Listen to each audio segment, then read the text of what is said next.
As you could just hear, we are recording the session. If you have any concerns with this, it is your participant's name is not being shown in the recording. And if you have any concerns with this, please send us a personal message and we'll guide you accordingly. I will just briefly introduce you to the agenda of today and to our speakers. And then give you a short overview of the MSCA4Ukraine scheme as it stands right now. And that will take us around 15 minutes, following which we will get into the actual presentations for the day, focusing on research funding opportunities and grant writing. We will be closing today's session at round about 13:45 Central European Summer Time. And we will be having a short break at around about noon of 15 minutes to refresh ourselves in between. Just a brief reminder to everyone that we assume that the majority in the room today is not native English speaking. So we'll just try and keep presentations at a level that can be understood by non-native speakers as well. If you have any questions, please place them in the Q&A facility, and we will get to them after the presentation blocks, which means that, as you could see in the second part of today, we will be having 3 presentations, and then we will take some time to go into Q&A sessions. And we'll do the same after the third part before we conclude today's webinar. The second part focuses on different perspectives on research funding opportunities. Our first presenter is Marija Fedotovaite, who is a policy officer at the European Commission's Director General for Education, Youth, Sport and Culture, in short, DGEAC, under which portfolio falls the MSCA program. Our second presentation is on funding opportunities for researchers from Ukraine by Dr. Oleksandra Ivashchenko, who is a medical physicist in radiology and nuclear medicine at the University Medical Center in Groningen, the Netherlands. And the third presentation will be on a strategic approach to identifying funding opportunities by Dr. Oksana Seumenicht, who is the program director for this scheme for our partner, the Alexander von Humboldt Foundation in Germany. In the third part, the do's and don'ts of applying for research grants will be presented by Professor Rob Kitchin, who is a professor at Maynooth University in the Social Sciences Institute and the Department of Geography. He has vast experience in providing academic career development training, more than what I'm sure I could list. And in fact, I invite all speakers to present yourselves, especially should I have left out any relevant details at this point. And the second part will be on learnings from the applications that were delivered to the MSCA4Ukraine scheme, which will again be presented by Dr. Seumenicht. Before that, I will give you a very brief overview of the MSCA4Ukraine scheme. My name is Dominic Calveit. I am the program manager for the lead coordinator of this program called Scholars at Risk Europe. Very briefly, MSCA4Ukraine is an emergency response funded by the European Union to the invasion of the Russian Federation in Ukraine, that, as you all know, has started in early last year. Comprises, broadly speaking, 4 categories of activities. The first one, the most relevant one to a certain degree, are fellowships. We have help desk and matchmaking support services.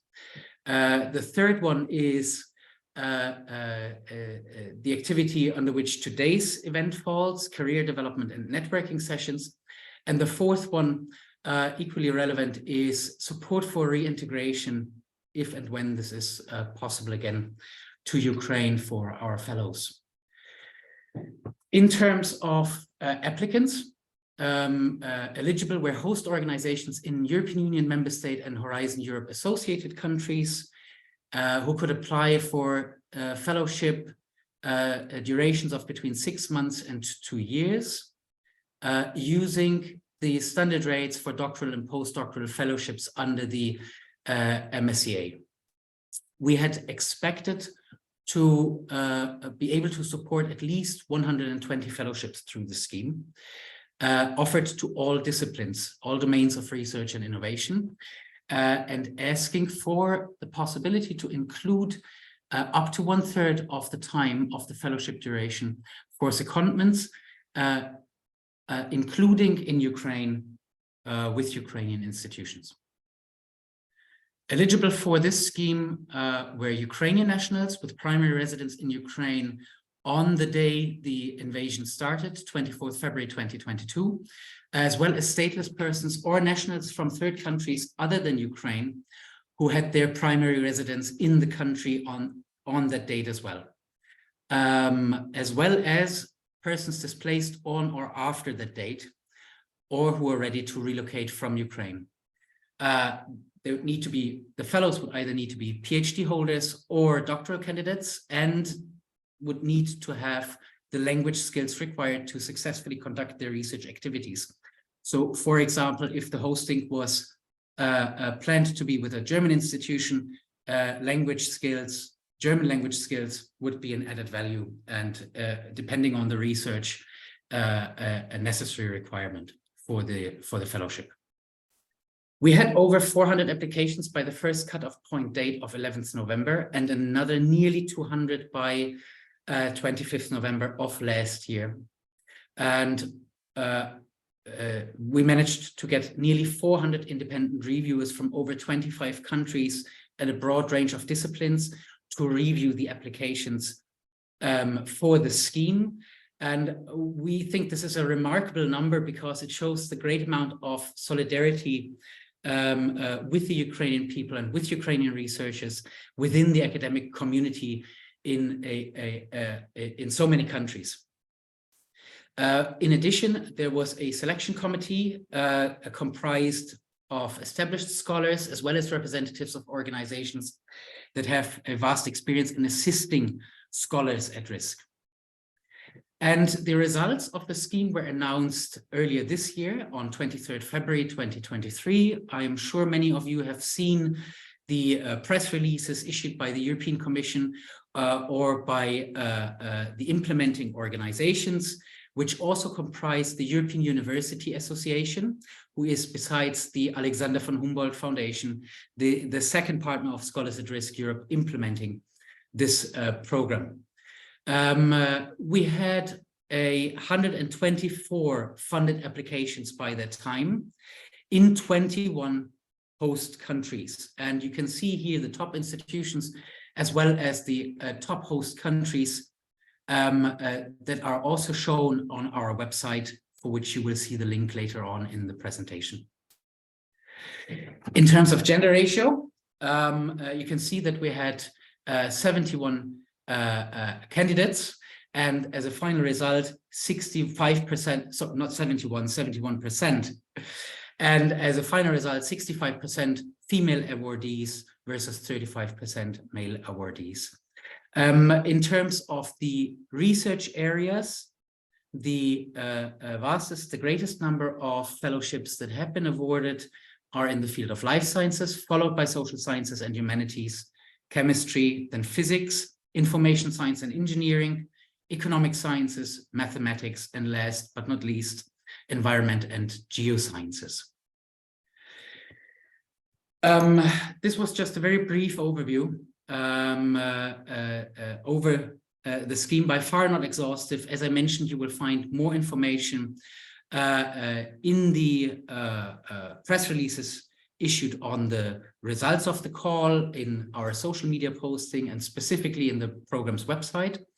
But I will now leave the floor to three dear colleagues of mine, starting with Marija Fedotovaite, officer at DGEAC, who is also a close collaborator of us in this scheme.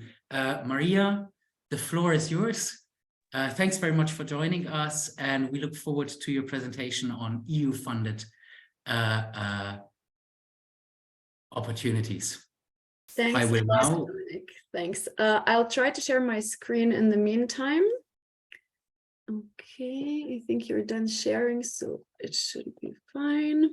I am. Okay. Can you see my screen? Yes, we can. Thank you very much. Wonderful.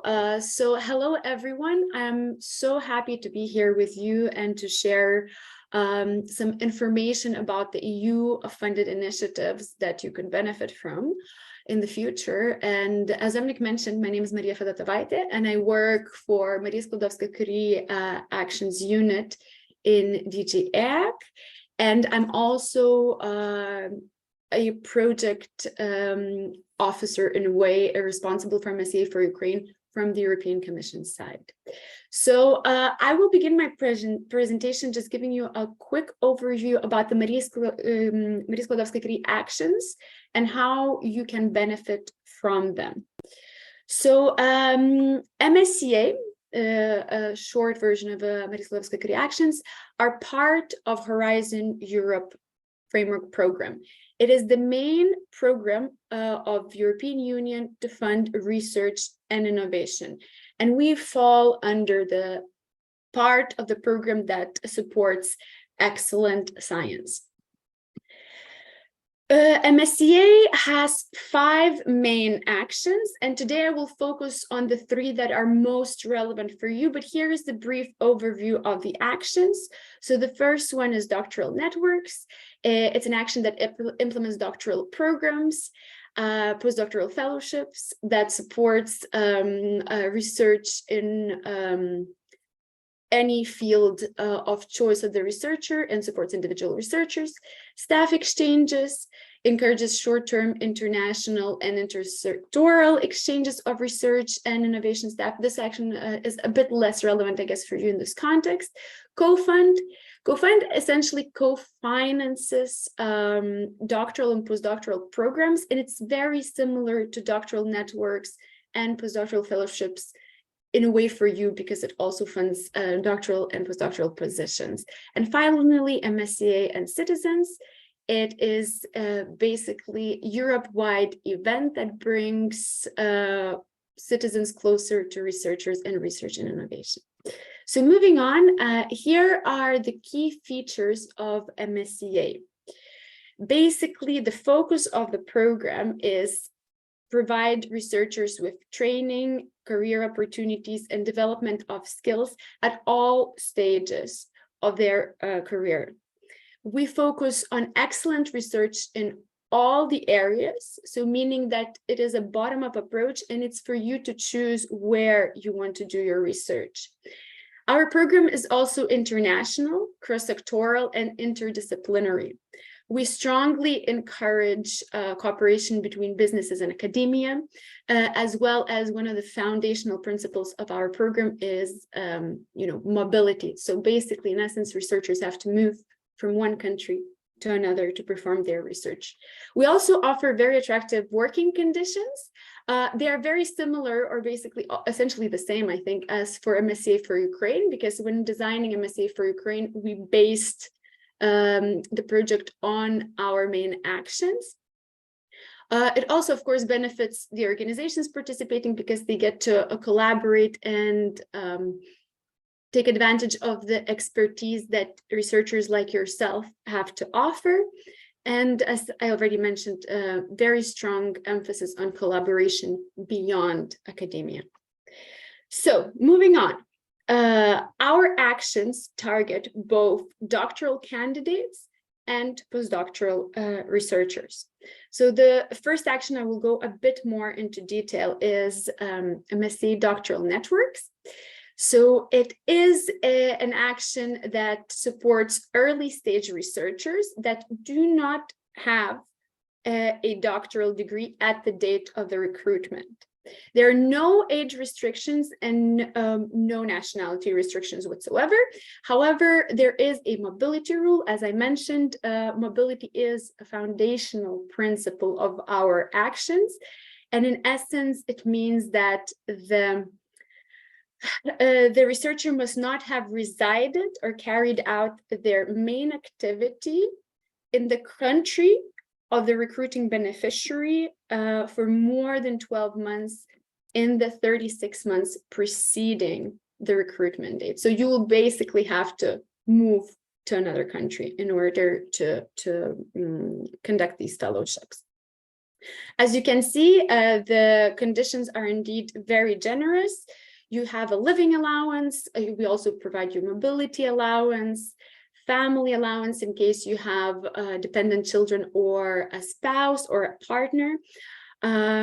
Also, in case you have special needs, there's also support provided to facilitate the fellowship performance, as well as in case of any illness, we provide long-term leave allowance, so you can, take a break from your research and come back whenever you're better. Where you can find all these doctoral positions is Euraxis. So I'm sure my slides will be shared with you, and the Euraxis website is linked there. And basically what happens is all our beneficiaries, all the organizations that receive our funding, have to post their positions on Euraxis website. So all you have to do, go there, select the MSCA action, and then you'll see the opportunities that are available, and you can directly apply just by clicking on the program. So very easy and straightforward. Moving on, postdoctoral fellowships is another key action of MSCA, and it targets more experienced researchers who already have a PhD at the date of the call deadline. There are as well no age restrictions.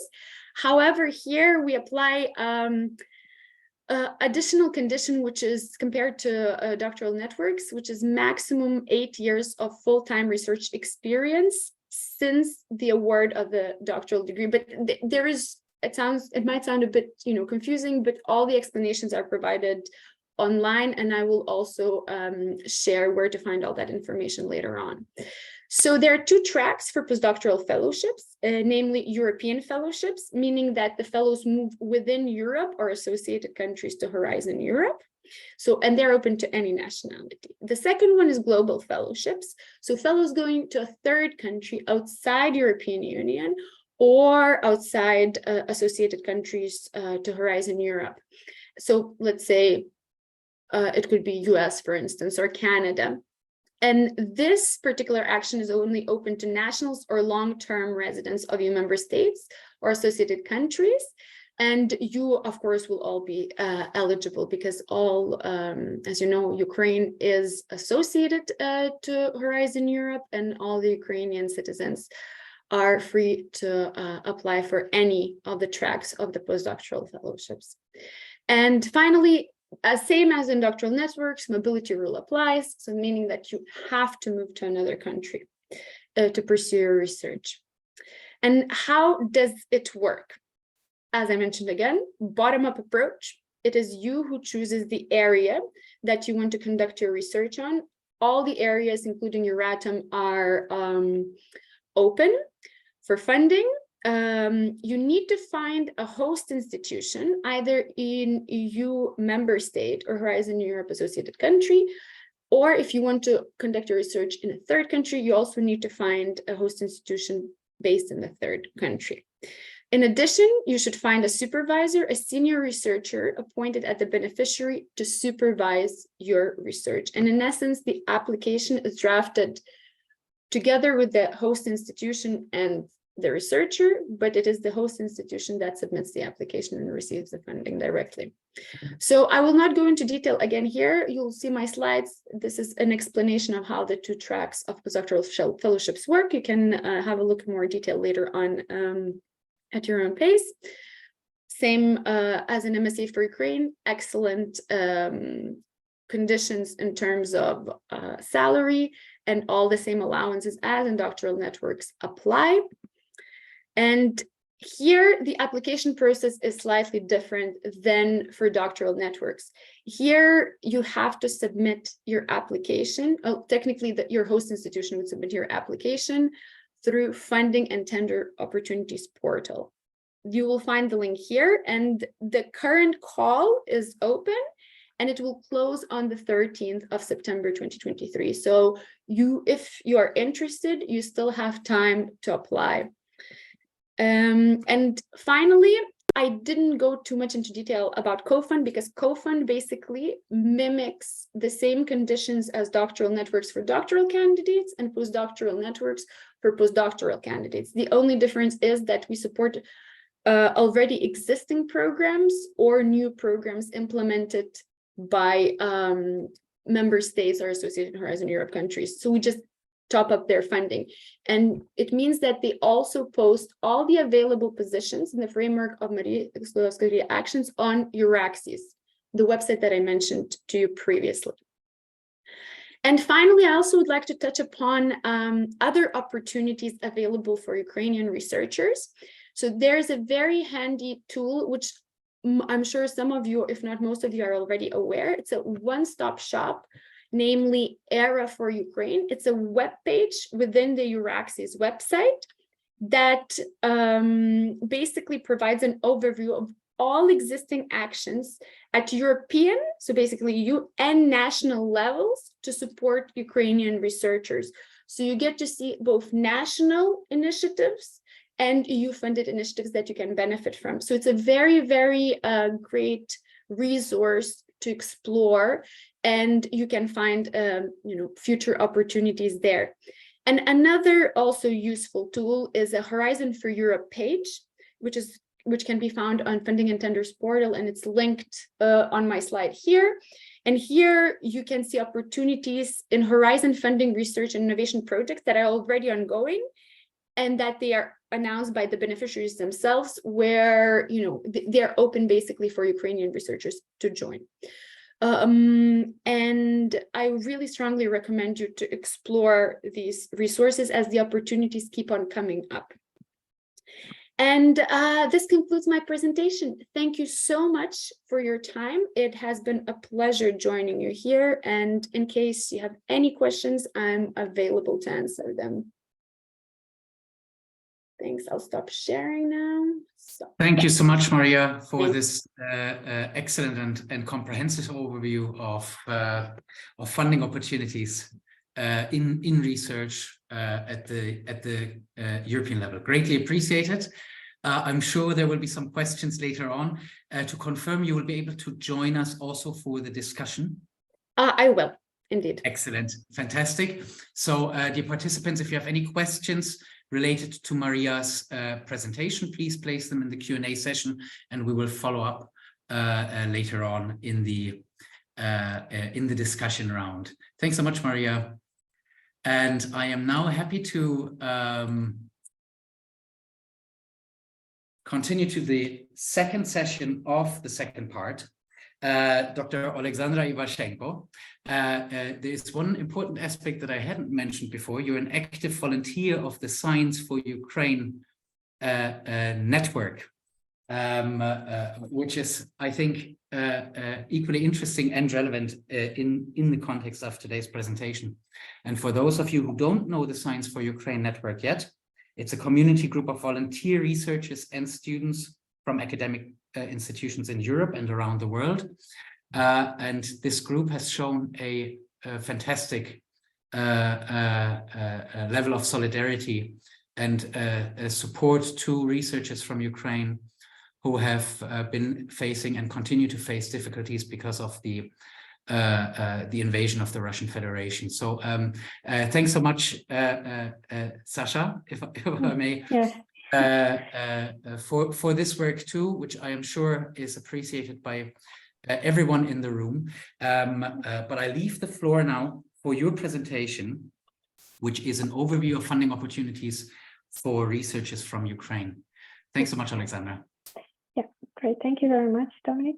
I will start sharing my slides. So as was just, I hope you do not see the screen, and then we can see the screen. Yeah, oh, you can see the screen. Great. Yeah, so as was already mentioned, I'm here on behalf of Science for Ukraine. That is a volunteering organization. That's why I straight away would like to show some disclosures.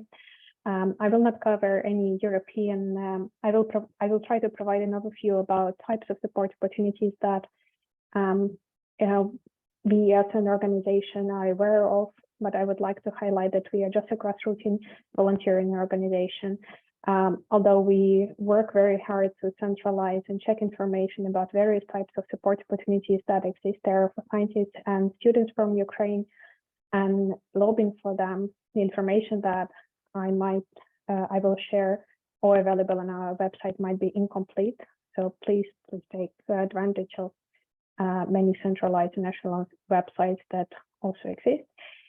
And Science for Ukraine, what it is, it's a group of, it started as a volunteering movement. We are just a group of academics or former academics all over the world. Started with one person. At the peak, there were 150, 160 of us.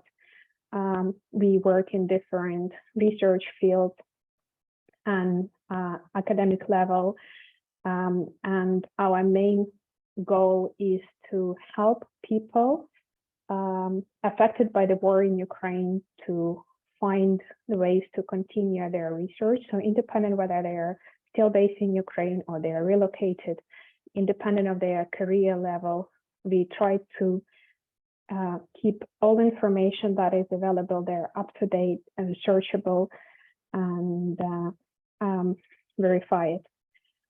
What we do, we have a website and various social websites that works as, I would say, I will show some screenshots, that is nothing else than a large database of support opportunities. And I will go into details regarding like types of support, but you can see it here with 1, 2, 3, 4, 5.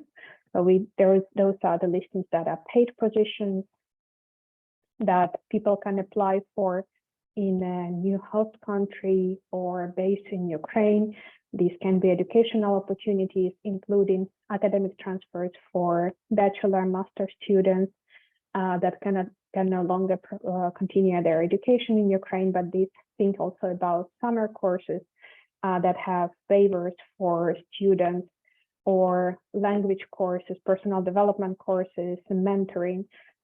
Obviously, there are grants and funding, there are partnership and calls for cooperation from Ukrainian side, but also international partners, and access to infrastructure, what also happens quite often in many cases.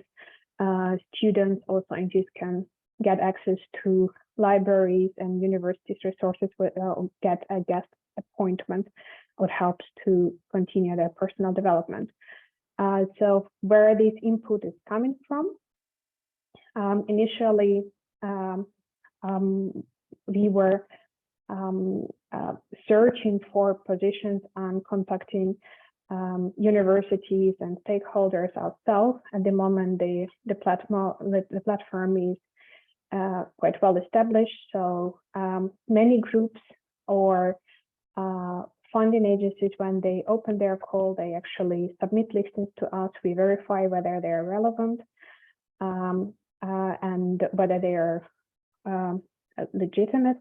And after that, put them on our website. And after that, the listing appears in the database and also is distributed via Twitter, Facebook, LinkedIn, Telegram, Instagram, and any social media platform that you can imagine.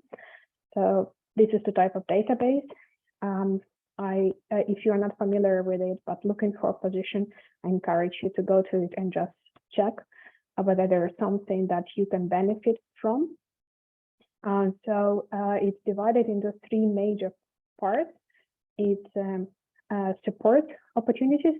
So these are all the listings related to paid or educational positions that are currently active and open. I would like to stress out that they are currently active, because once positions, the deadlines pass or the funding is depleted, they are disappearing. Then the second one, this is an archive of funding programs or similar that can be filtered by country, that you can look also for courses.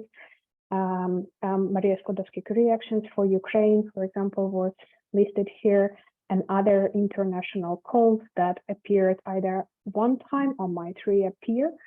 The third one, these are support requests. So this part is the newest one from the website.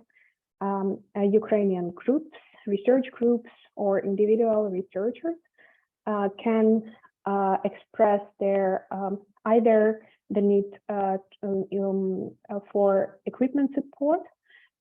Imagine that laboratory was partially destroyed, or there are no chemical reagents anymore to perform experiments. These needs can be registered in the database, and then we disseminate them along among European research community. They can get in contact with you, and you can further proceed and try to figure out how to fulfill those needs. But you can also think about collaborative grants.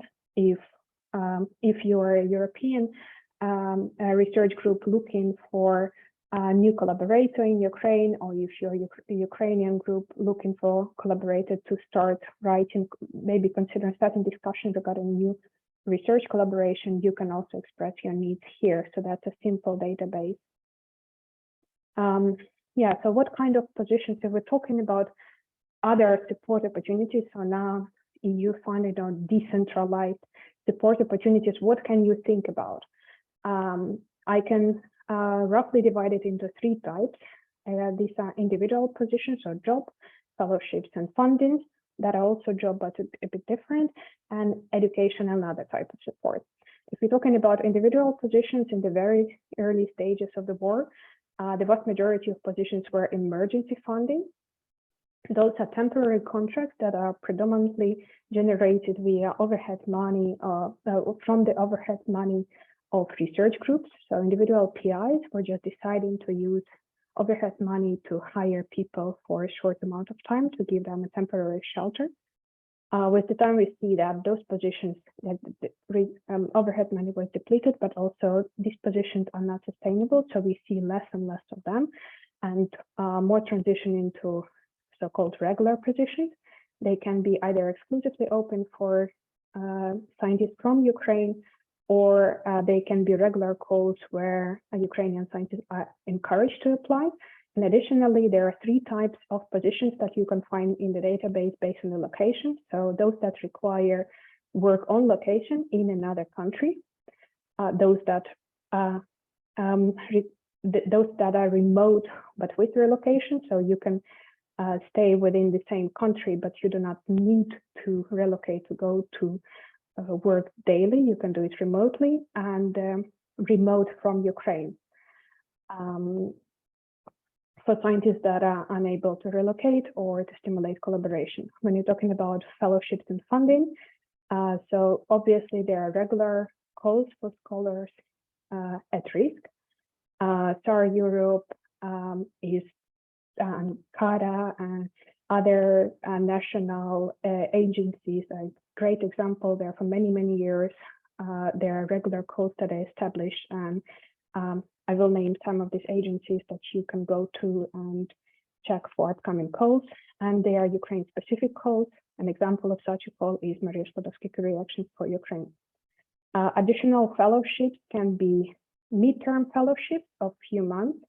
Many research associations and groups provide funding for 1 to 6 months. Sometimes it can be 9 months, but you can see this type of collaboration as a way to acquire research results for groups, Ukrainian groups that are not able at the moment to perform experiments in Ukraine, or this can be a final research project for a PhD, part of PhD. There are mini grants that can be either one-time lump of financial support without further obligations, or a short visit. And obviously there are collaborative grants focused on more long-term commitment and interaction between Ukrainian and international research groups.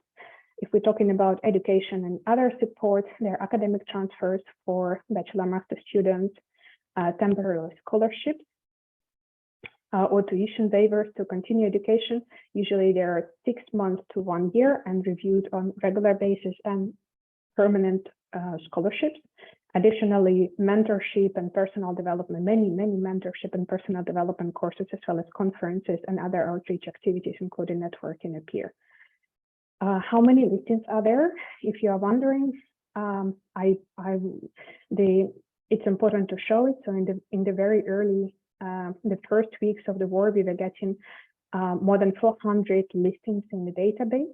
So this is the first top graph, blue line. You can see how many listings were submitted on daily basis. So as you can see, the number of listings was declining.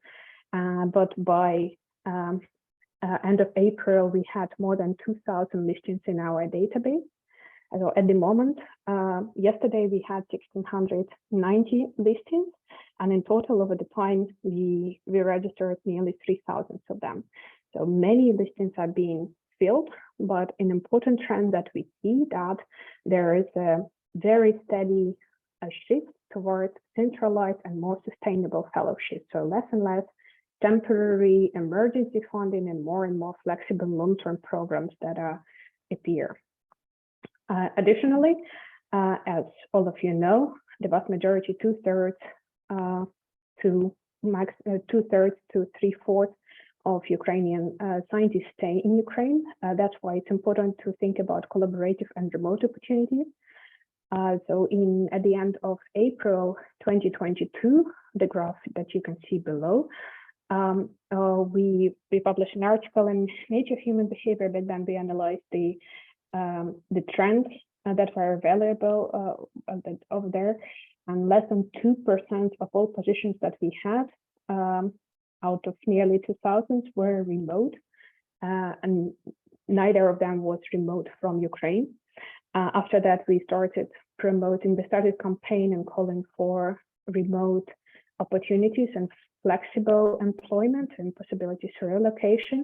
Many international agencies reacted to that, and many agencies understood the need for that. So if I look at the number of remote positions that are there as of yesterday, these are 5.5%.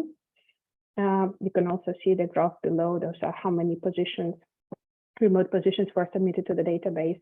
5.5% is still low, but these positions are usually filled almost instantaneously, and they have quite a lot of applicants. So they are probably the most competitive ones to get. There are not that many, but they are regularly appearing, and it's important to keep the database in mind and check it regularly. Since the slides will be shared with you, I prepared also a list of ongoing national and individual funding that are open at the moment and you can actively apply to. So these are fellowships and funding on the left, PhD and postdoctoral level. On the right, you can see education and others. So these are bachelor and master scholarship that students can apply for to continue their education, their full bachelor master fellowships and exchange programs for PhD candidates, mentorships. All mentorship programs are remote. So the list continues. There are regular calls for scholars at risk. There are collaboration grants for Ukrainian and at the moment Ukrainian and German research groups, conferences that you can attend, and great initiatives like UK Twinning Initiative that has many opportunities for further development. Additionally, it continues. So these are mini grants. The majority of mini grants are remote. Please check them if they. Some of them are discipline specific. Some are open for all fellows. Check them. Many support opportunities are dedicated to scientists that are still based in Ukraine, and these are some fellowships that are at the moment closed but might reopen. Some of them will definitely reopen because they are regular calls, bilateral collaboration call from Poland. It's an annual call.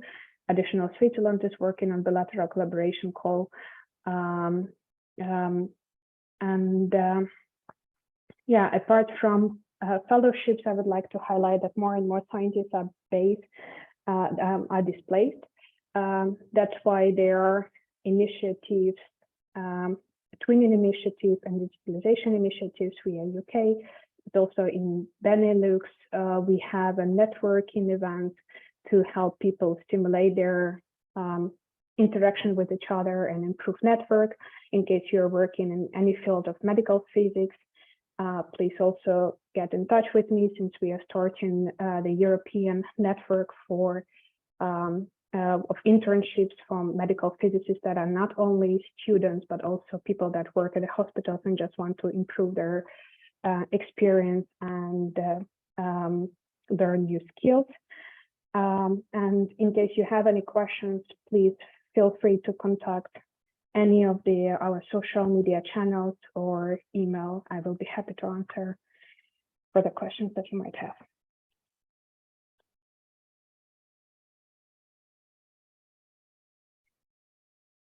Thanks so much, Sasha, for this very interesting presentation on the many opportunities that are being channeled through or compiled by Science for Ukraine, and where interested researchers can find more about these opportunities. This has been most useful, and as I said before, we will be disseminating the presentations of today after the event, so there will be further information. I have also placed in the chat for everyone the website reference already, if you want to give it a look, perhaps during the coffee break that we will be having in about 45 minutes time. There were a number of questions already in the Q&A section that my colleagues and I are trying to compile so we can focus on those during the discussion. But in the meantime, thanks again, Sasha, and I am now inviting my dear colleague Oksana from the Oleksandra Humboldt Foundation in Germany. An interesting additional fact about you: you're also the co-founder of the German-Ukrainian Academic Society, and as I understand, you're still active on a voluntary basis within that foundation. Thanks so much, Oksana, for your time, focusing in your first of two presentations now on a strategic approach to identifying suitable funding opportunities. And I will leave the floor to you. And thank you. Thank you, Dominic. So I'll try to share, and hopefully it works. Yes? Yes, we can see the presentation now in full mode. Yeah, thank you so much. When I planned this presentation, I was keeping in mind the background of many researchers from Ukraine who are more used to the funding landscape, where the funding comes to the organization, and the competitive funding for research or for mobility is something rather like optional and not always available and not really clear. So some people are quite well skilled in applying for grants, but for many this still remains something that they don't know too much about. And I felt this is a very big difference in the advanced science countries, where competitive funding is really important and practically essential. And it's very important to understand how this whole system works, and basically just to understand the funding landscape. Then one can better approach the funding sources. So as Dominic said, I'm leading our team here at the Humboldt Foundation for the MSCA4Ukraine project, but this presentation is a broader view on funding. So To start with, and let me just see, I probably can move it like this. To start with, I would like for you to think about a diversity of the research funding landscape. And I know this is extremely busy slide, but that's the point. That there is really a lot of funding out there, and people are usually, researchers generally, they have heard of some funding schemes, and maybe from the colleague, or they already had experience. And sometimes they are quite limited in just appreciation how diverse funding landscape is. And here I just try to give a little bit an insight into sort of different dimensions that one can keep in mind. So of course, we can start with an national level, and there is, like in Ukraine, the Ministry of Education and Research that can offer some funding, or the recently established Research Foundation. And of course, every country has something similar. They can have a different name. So here in Germany, for example, we have a German Research Foundation that funds research, but we also have DAD that many of you know, that funds the academic exchange for students and for higher education professionals, but also gives funds for higher education organizations to collaborate. Or Humboldt Foundation that gives fellowships to postdocs and established researchers.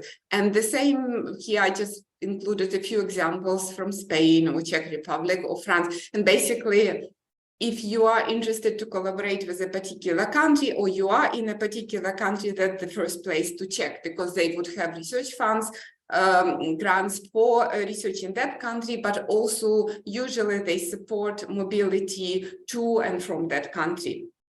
Then, of course, there are some regional funding schemes, and this is particularly relevant for federal countries like Germany. So here in Berlin, we have a funding foundation that, for example, offers stipends for researchers at PhD level and postdoc level to come specifically to Berlin. And this is a legacy of the Second World War. The target group are researchers from the former Allied countries, so USA, France, UK, and former Soviet Union, where Ukraine is one of those countries. And so Ukrainian researchers are eligible. There is an annual deadline in December, and you can have a one-year funding. And this is something that many people are not aware of, because this is like really small. But if you want to come to Berlin, or you have a collaborating partner in Berlin, this could be very relevant for you. Or this funding organization, which is in Bavaria, there's a focus on Eastern and Central European countries. So they have special dedicated grants for countries like Ukraine or Czech Republic, for example, and it's for students, postdocs, and so forth. But there are, of course, numerous other funding organizations like that. But it's just for you to keep in mind that there is a national level, and there might be some very relevant regional funding organizations. Then there are, of course, very dedicated bilateral collaborative funds. This could be stipends or for specific academic mobility, but this could be also research grants. And I included here, it's a link as well, what Sasha already mentioned. There is a currently open grant for research collaboration between Germany and Ukraine with application deadline of 22nd of June. So this link will lead you to the German announcement, but I know that the Ukrainian Ministry of Education and Science also has this announcement. And just as an example, in Germany, for example, we have a Minerva Foundation, which specifically supports collaboration between Germany and Israel. And there are numerous other organizations like that, or halls, which are basically specifically aimed at supporting bilateral collaboration. Of course, as a first presentation, you've heard there are large international schemes, and we are in Europe. And for us, of course, Horizon Europe, the largest research funding program in the world, to my knowledge, is very important. And it's essential that Ukraine, thanks to association with the European Union, but specifically association with Horizon 2020 and now Horizon Europe, has the possibility to apply for funding and also be a coordinator for grants. And I'm aware of some technical difficulties to lead a grant even before the war, and now it's of course a completely different situation, but still the availability of that research funding stimulates the collaboration, but also of course is an essential part.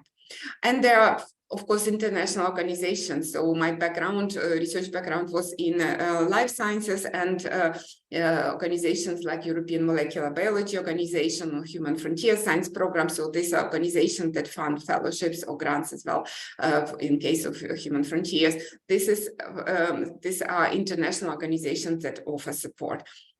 Then you all have research in a particular field, so broad field, life sciences or humanities, or very specific use. Somebody studies Parkinson's disease, for example, and there are sometimes very small foundations that might have dedicated funding for particular diseases or for particular types of research. And for example, here included, just for the sake of argument, example of the fellowship in digital humanism from Vienna Institute for Humanities, I believe the name. So there are also very, very targeted funding opportunities, which is good to be aware of.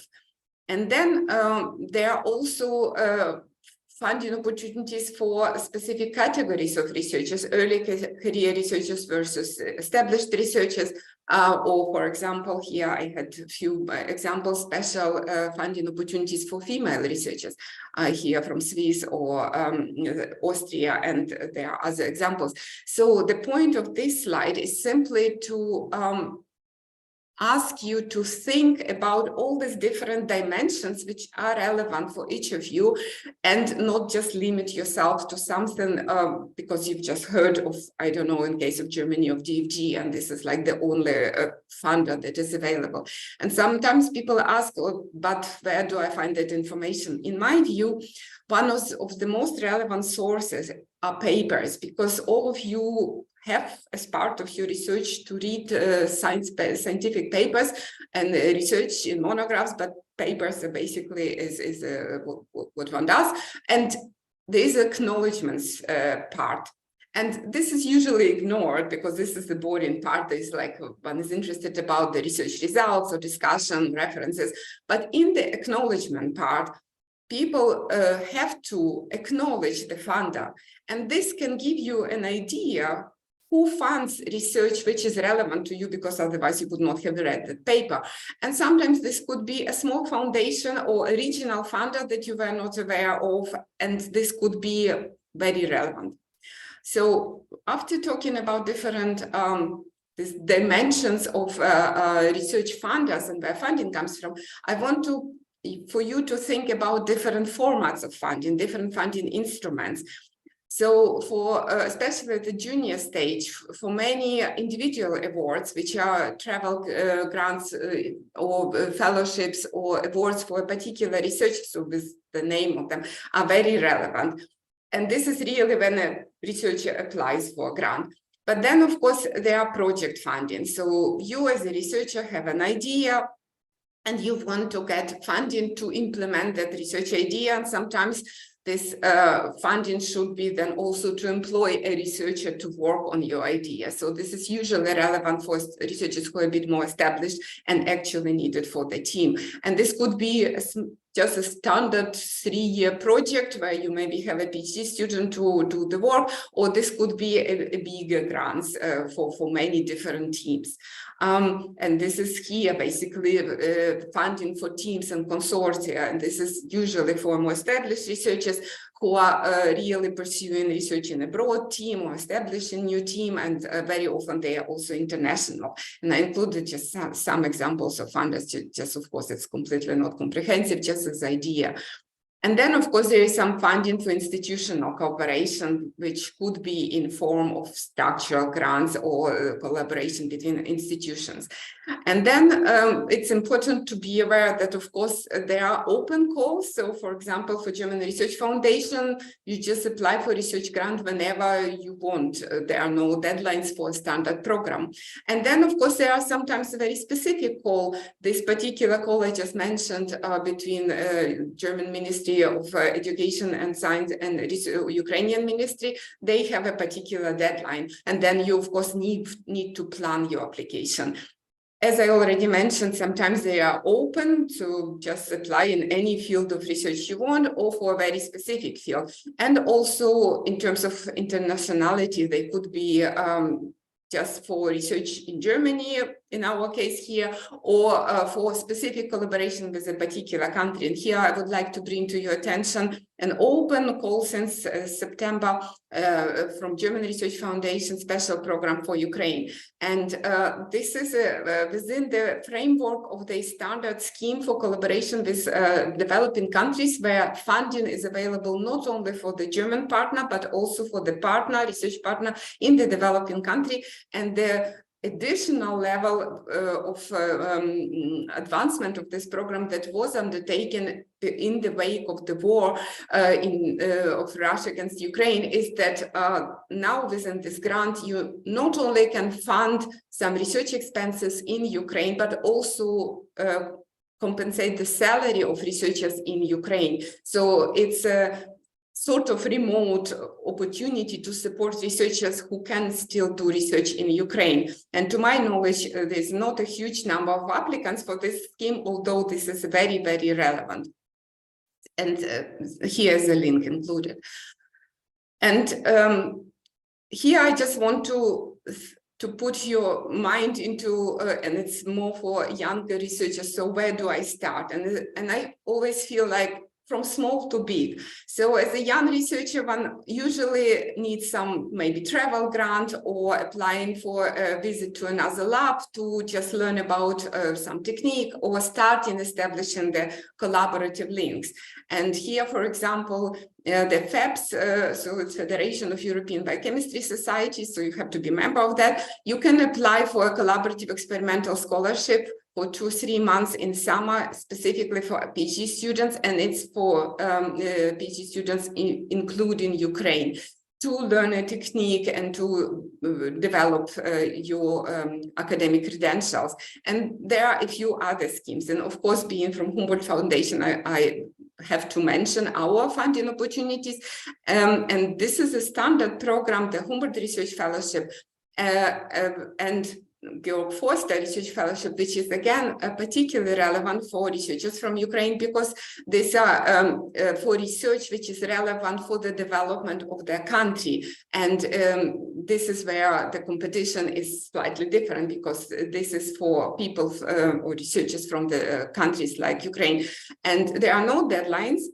And the two types are for postdoctoral researchers, and the duration could be between 6 and 24 months, but also for experienced researchers with the duration between 6 and 18 months. And there's an important element of it that as an established researcher, for example, you already have your group or your teaching obligations at your organization. You can't really leave for half a year or for 2 years. You also might have family obligations that are impossible for you to combine with a long mobility. But if you apply, for example, for 6 months over 3 years, you can split it into 3 periods. So you can use it as a 2-month sabbatical, which is easier to combine, for example, with teaching duty, and use it to develop your collaboration.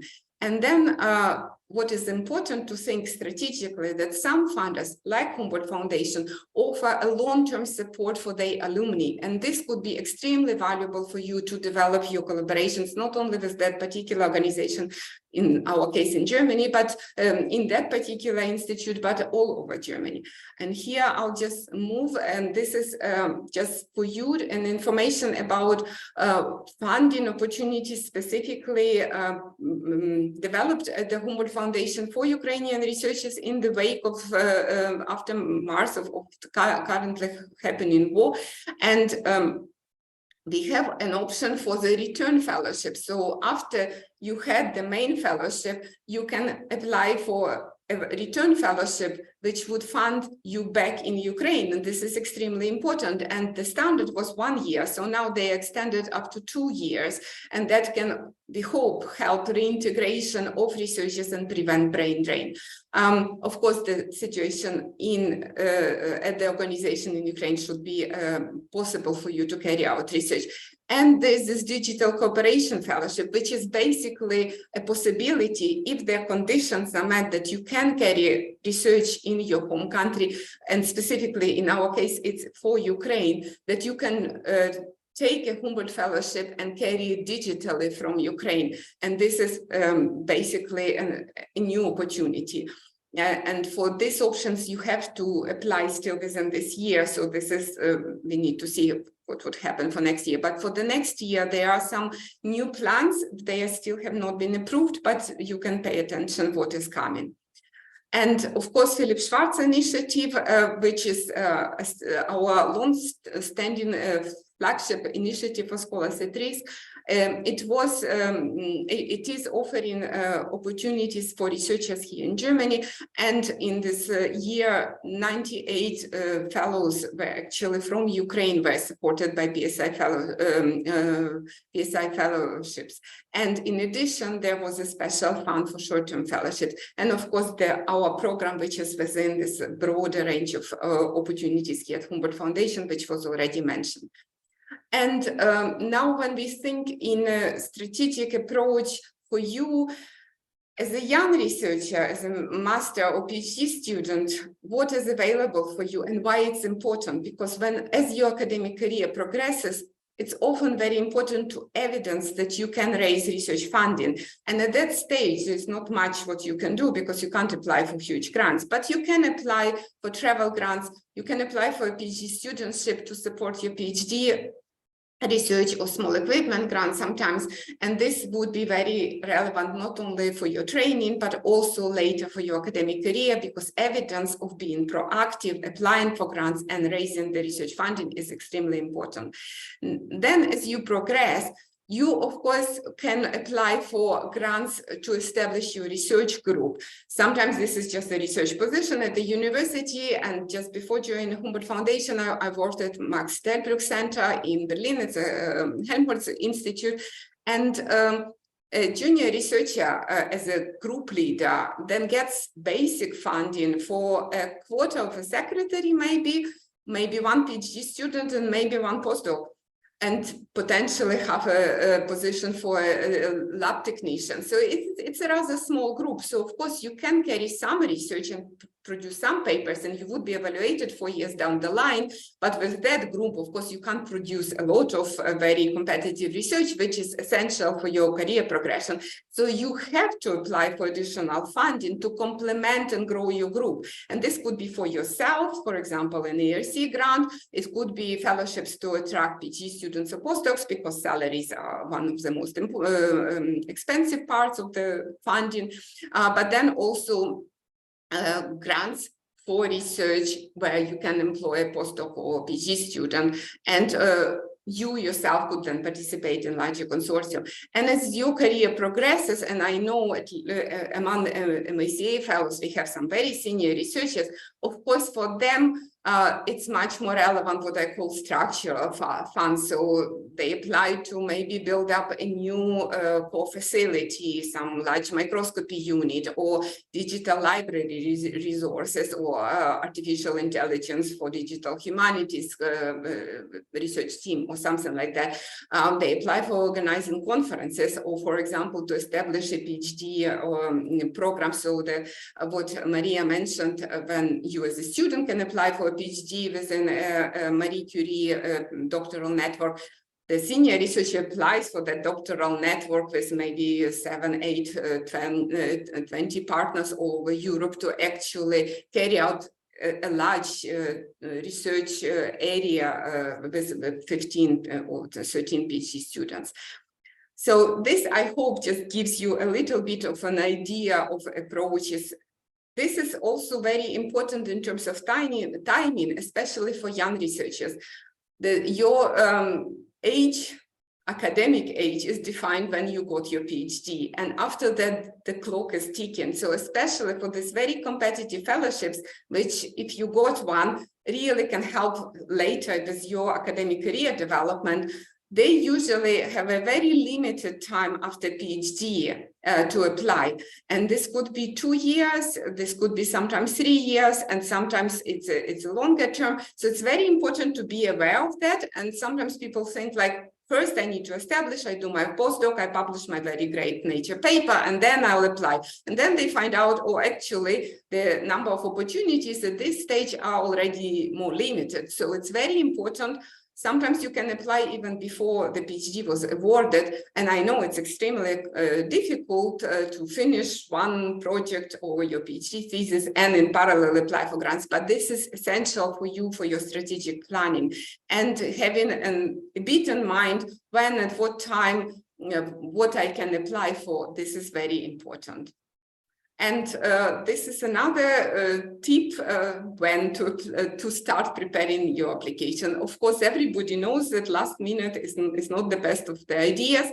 So start preparing it early enough, then you can have a high quality. And this was done by a colleague from Human Frontiers science program. Over years, they were collecting like when people actually apply, and it's always last minute, and then the electronic systems don't work, or there is something with your computer update or whatever.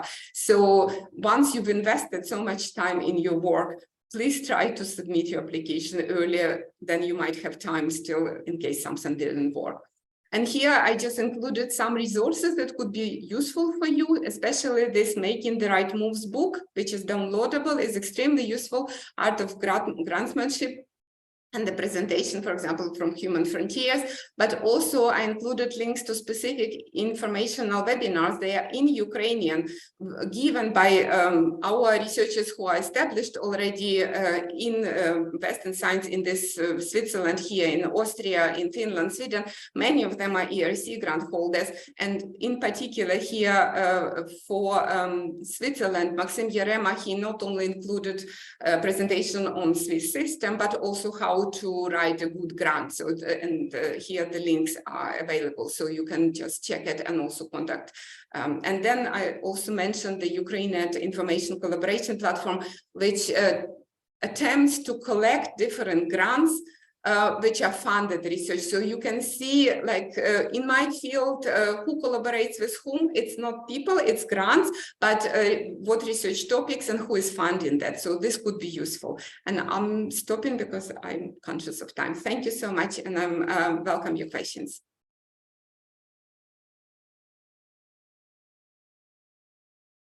Thank you so much, Oksana. Greatly appreciated. I have seen some comments that appreciated the very detailed suggestions and feedback and inputs that you presented during your presentation.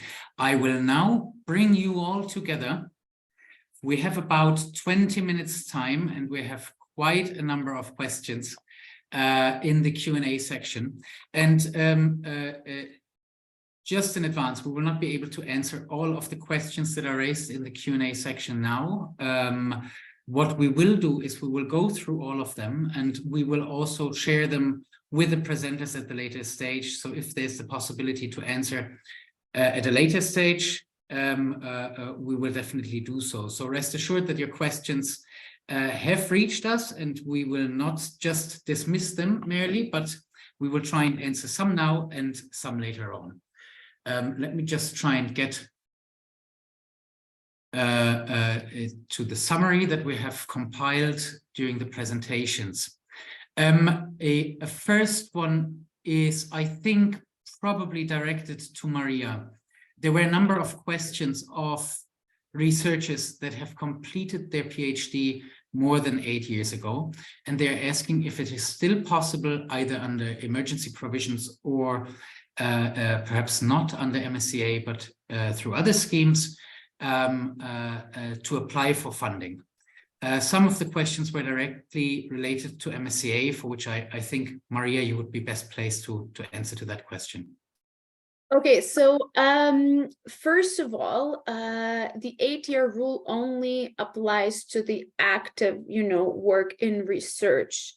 If you finished your PhD and then you went on to travel the world or, do something completely different, those years will not count. And as a matter of fact, our REA colleagues, so Research Executive Agency colleagues, have devised, if you will, a calculator of the 8 years, providing all the exceptions, because there is a number of exceptions that allows you to deduct the time from those 8 years. So what I will do, I will share with Dominic where to find this information, and perhaps in turn it can be shared with you to facilitate your assessment. Absolutely excellent. Yes, this is also one particular question that one of our attendees raised, who had finished her PhD 10 years ago, but then there were 3 years of maternity leave. That is excluded. Maternity leave would be deducted from the 10 years. Fantastic. So that is already a very specific answer to a specific question that might, however, be relevant to a number of participants. Thanks so much for that. The second question in relation to MSCA concerns postdoctoral fellowships and the mobility rule specifically. There were questions whether there are any exceptions for Ukrainian scientists, for example, if they have been living in another country for more than 12 months in the potential host country. Is there a solution for them to participate in the MSCA program? So normally we have also several exceptions as well, such as, you know, from when it comes to the calculation of the 12 months, which include compulsory national service, short stays such as holidays, as well as time spent as a procedure of obtaining refugee status. And the thing is with Ukrainians, you don't quite get a refugee status because you benefit from temporary protection directive. So this is something I need to check with my colleagues, whether you know, the temporary protection directive would fall under the exception as well, and the status awarded under it. So if that's okay with you, because I don't want to mislead you, I would get back to you once I consult my colleagues. Fantastic. Yeah, absolutely. That is absolutely fine. As I said, we can also disseminate information later on after the event. The third question related to MSCA is concerning staff mobility, staff exchanges. Is there a possibility for administrative staff to participate in staff mobilities between Ukraine and EU member states? So yes, staff exchanges are open to all categories of staff, including administrative staff, as long as they're involved in research and innovation activities. So that's a prerequisite. And of course, you know, they can go, you know, to any country within the consortium of the project. So basically, the way the staff exchanges work is that it's a multi-beneficiary action submitted by several organizations, and staff members of those organizations can go in on exchanges between themselves, you see. So if you want more specific details, feel free to ask me, you know, particular questions, but in theory, yes, it is possible. Great, thanks very much. The next question is perhaps one for all three of you. If you know of any particular opportunities for researchers that are short-term rather than a longer term period. So up to, the participant mentions up to 6 months or even shorter. Any recommendations there? Yeah, in my presentation, there was a list of mini grants and exchange programs. So all of them apply to short visits from 1 month to maximum of 9 months, and it's flexible. Some of them are discipline specific, some are not, and a few were repeated by Oksana in her presentation. Please check them. But it's important to keep in mind the deadlines. Many deadlines are approaching at the end of May and June, and that applies to nearly every year, while there are calls on rolling basis. Great, thanks so much, Sasha. So a word of caution, the deadlines are approaching for a number of calls, May and June.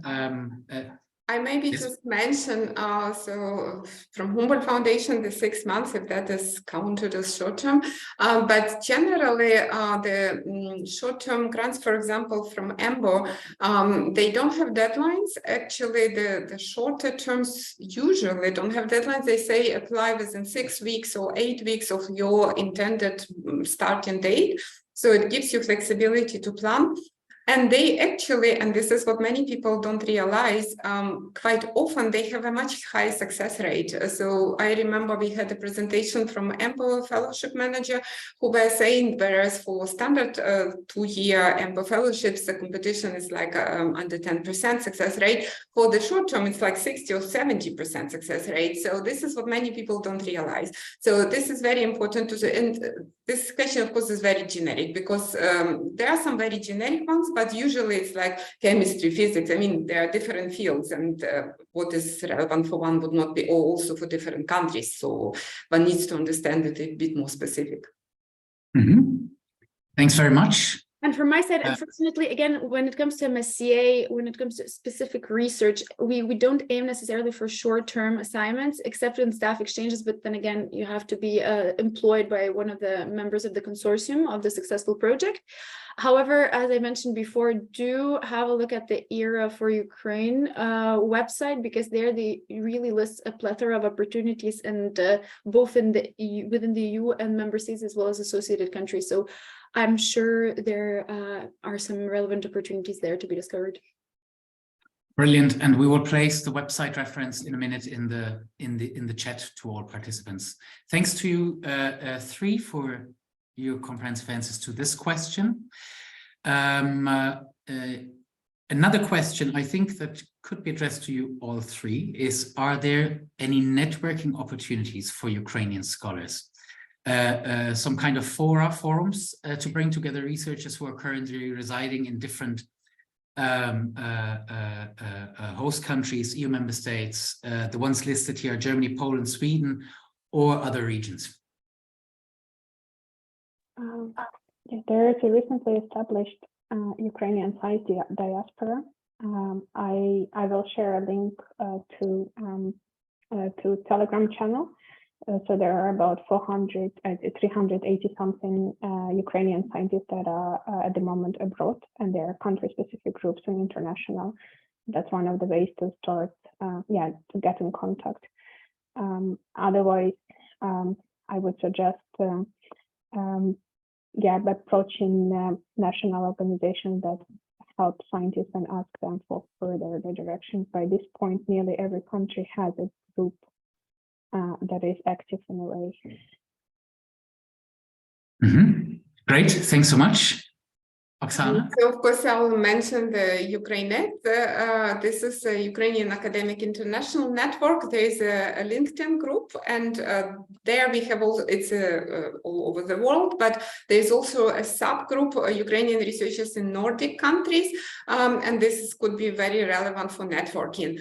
Here in Germany, we have German Ukrainian Academic Society as basically a formal organization, and we have an annual meeting usually in September with a PhD contest, which is still, the deadline is open, I think until 15th of May, and that is particularly relevant for PhD students. But that's basically the society itself, and this annual event is then of course also a networking opportunity. And in Czech Republic, I would strongly advise contact of Czech webpage of Czech Spats. This is Czech researchers who work abroad but also return to Czech Republic, and they are currently extremely supportive for Ukrainian researchers. In Poland, Polish Young Academy is extremely supportive, and they support many activities. And our MSCA project will also help our cohort of researchers supported through our program to network and potentially establish their networks within the regions and countries. And we hope that at some point maybe we'll manage to facilitate this networking and those grassroots networks that already are established in France, in Benelux countries. And I think at the moment, it depends what social media you are using. So LinkedIn is very useful. Telegram, I believe, is also very useful. Some people like Twitter. And then basically you definitely find these networks. And from my side, well, MSCA alumni, Ukrainian MSCA alumni of the main actions can join Marie Curie Alumni Association. So we have the Alumni Association, they organize a plethora of events. Unfortunately, the association accepts members only of main actions for now, but I'm sure there are plenty of Ukrainians who are members of the MCAA. Yeah. And perhaps, you know, they can reach out also to their compatriots and you know, who are not MSCA alumni, and, you know, build some links and bridges. Yeah, within the MCAA, I coordinate Ukrainian support group.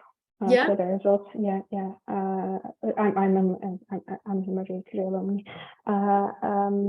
So there is also a group of 400 people that are dedicated to focusing to Ukraine activities. And in general, if you want to benefit from activities that are organized by MSCA, there's also a newsletter that is open to non-members. So you do not need to be a member of the MSCA to get information about the event. You can register for the newsletter and get updates about the events that are organized in every European country. There's a chapter in every country. Great. Thanks a lot to you two, three for your feedback. The next question concerns opportunities for remote work for researchers. So I think we're speaking about funding opportunities for researchers who are in Ukraine, who are looking for remote fellowship and other funding opportunities. Would you have any specific suggestions in this regard?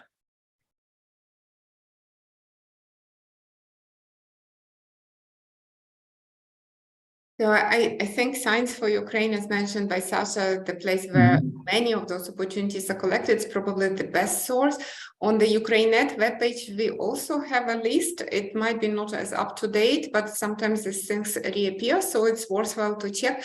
And in my presentation, I specifically mentioned what DFG and Humboldt Foundation offers in terms of support for people who are working in Ukraine. This, of course, in collaboration with German researchers, so it depends with what researchers you collaborate in what country, but this is very relevant in my view. Thanks very much. Maria, Oleksandra, would you like to add?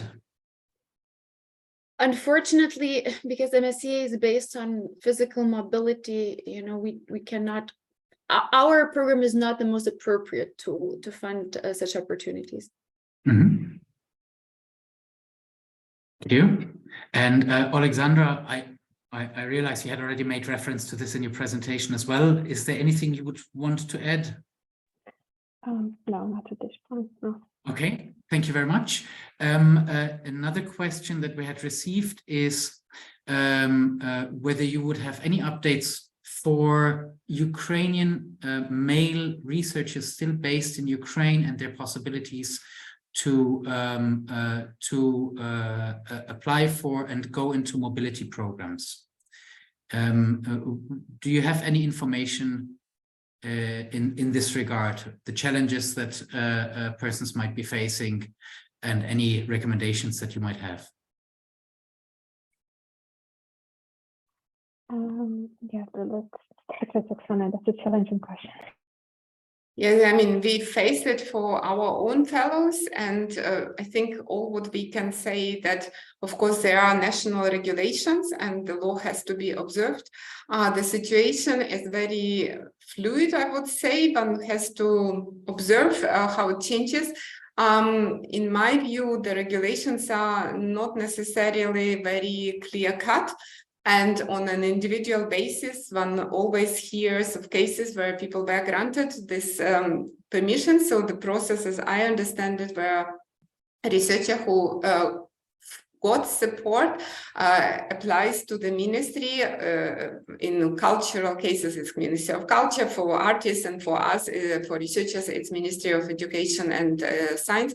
And if they provide the support, the application has to be done by institute, not by a person. So the institute in Ukraine where you're still employed, you have to be employed at least 75% in Ukraine, because otherwise you are not exempt of military service. So there are a number of conditions, and the ultimate decision are taken by border control services, and the recommendation of the ministry, even if you get it, is only like advisory. And also, to my understanding, although the Ukrainian law allows a 2-year mobility, and in principle, like even our fellowship for 2 years should be possible, it still seems to be that the implementation of the rule is that it's rather limited.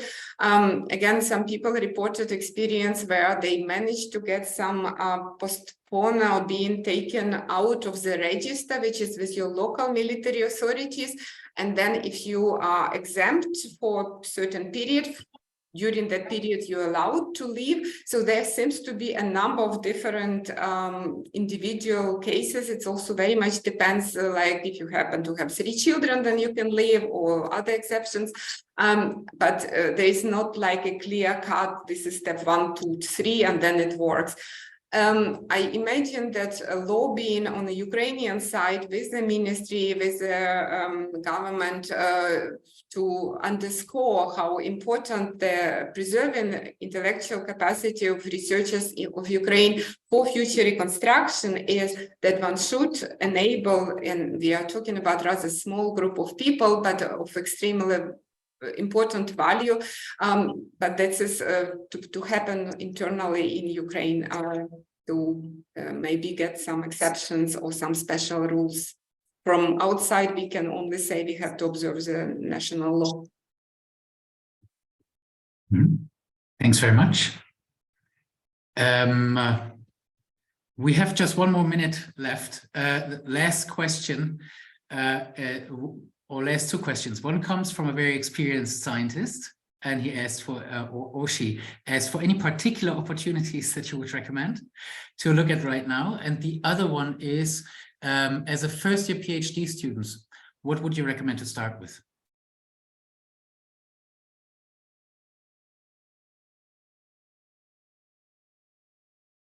Well, in my presentation, I tried specifically to address it for very senior person. If that researcher is collaborating with anybody in Germany, Humboldt Foundation Research Award and Georg Forster Research Award, which is for research which is relevant for the country of origin, specifically for Ukraine. And we had, to my knowledge, at least 2 fellows who got this award. It's 60,000 and very, very flexible how you can spend it. It's specifically for established researchers in their field, very relevant. Of course, ERC grants also open, and they are offering great support. For young researchers, that's what I was also mentioning in my presentation. In my view, small short-term awards for training, for attending conferences, also, you can use them to leverage. Sometimes you can have a small grant from organization that organizes conference but doesn't offer all support. But then there might be a topic-specific foundation that offers also a small grant, and leveraging this can help you maybe to get together enough. And then it opens you opportunities. For example, my first postdoc was where I applied for a postdoc position, and then the professor in the UK said, but there is an opportunity from Wellcome Trust, which I wasn't aware of. And then through that, you can learn about other funding opportunities. But first step is really to get moving and expand your collaborative network, because that is essential in science. Fantastic. Thanks so much for the tips. I would suggest that we now take our 15-minute break. We meet again at 12:15 Central European Standard Time, so in about 15 minutes, and start with the 3rd and final part of today's morning event. Thanks very much to our speakers, and look forward to see you soon.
Hi, everyone.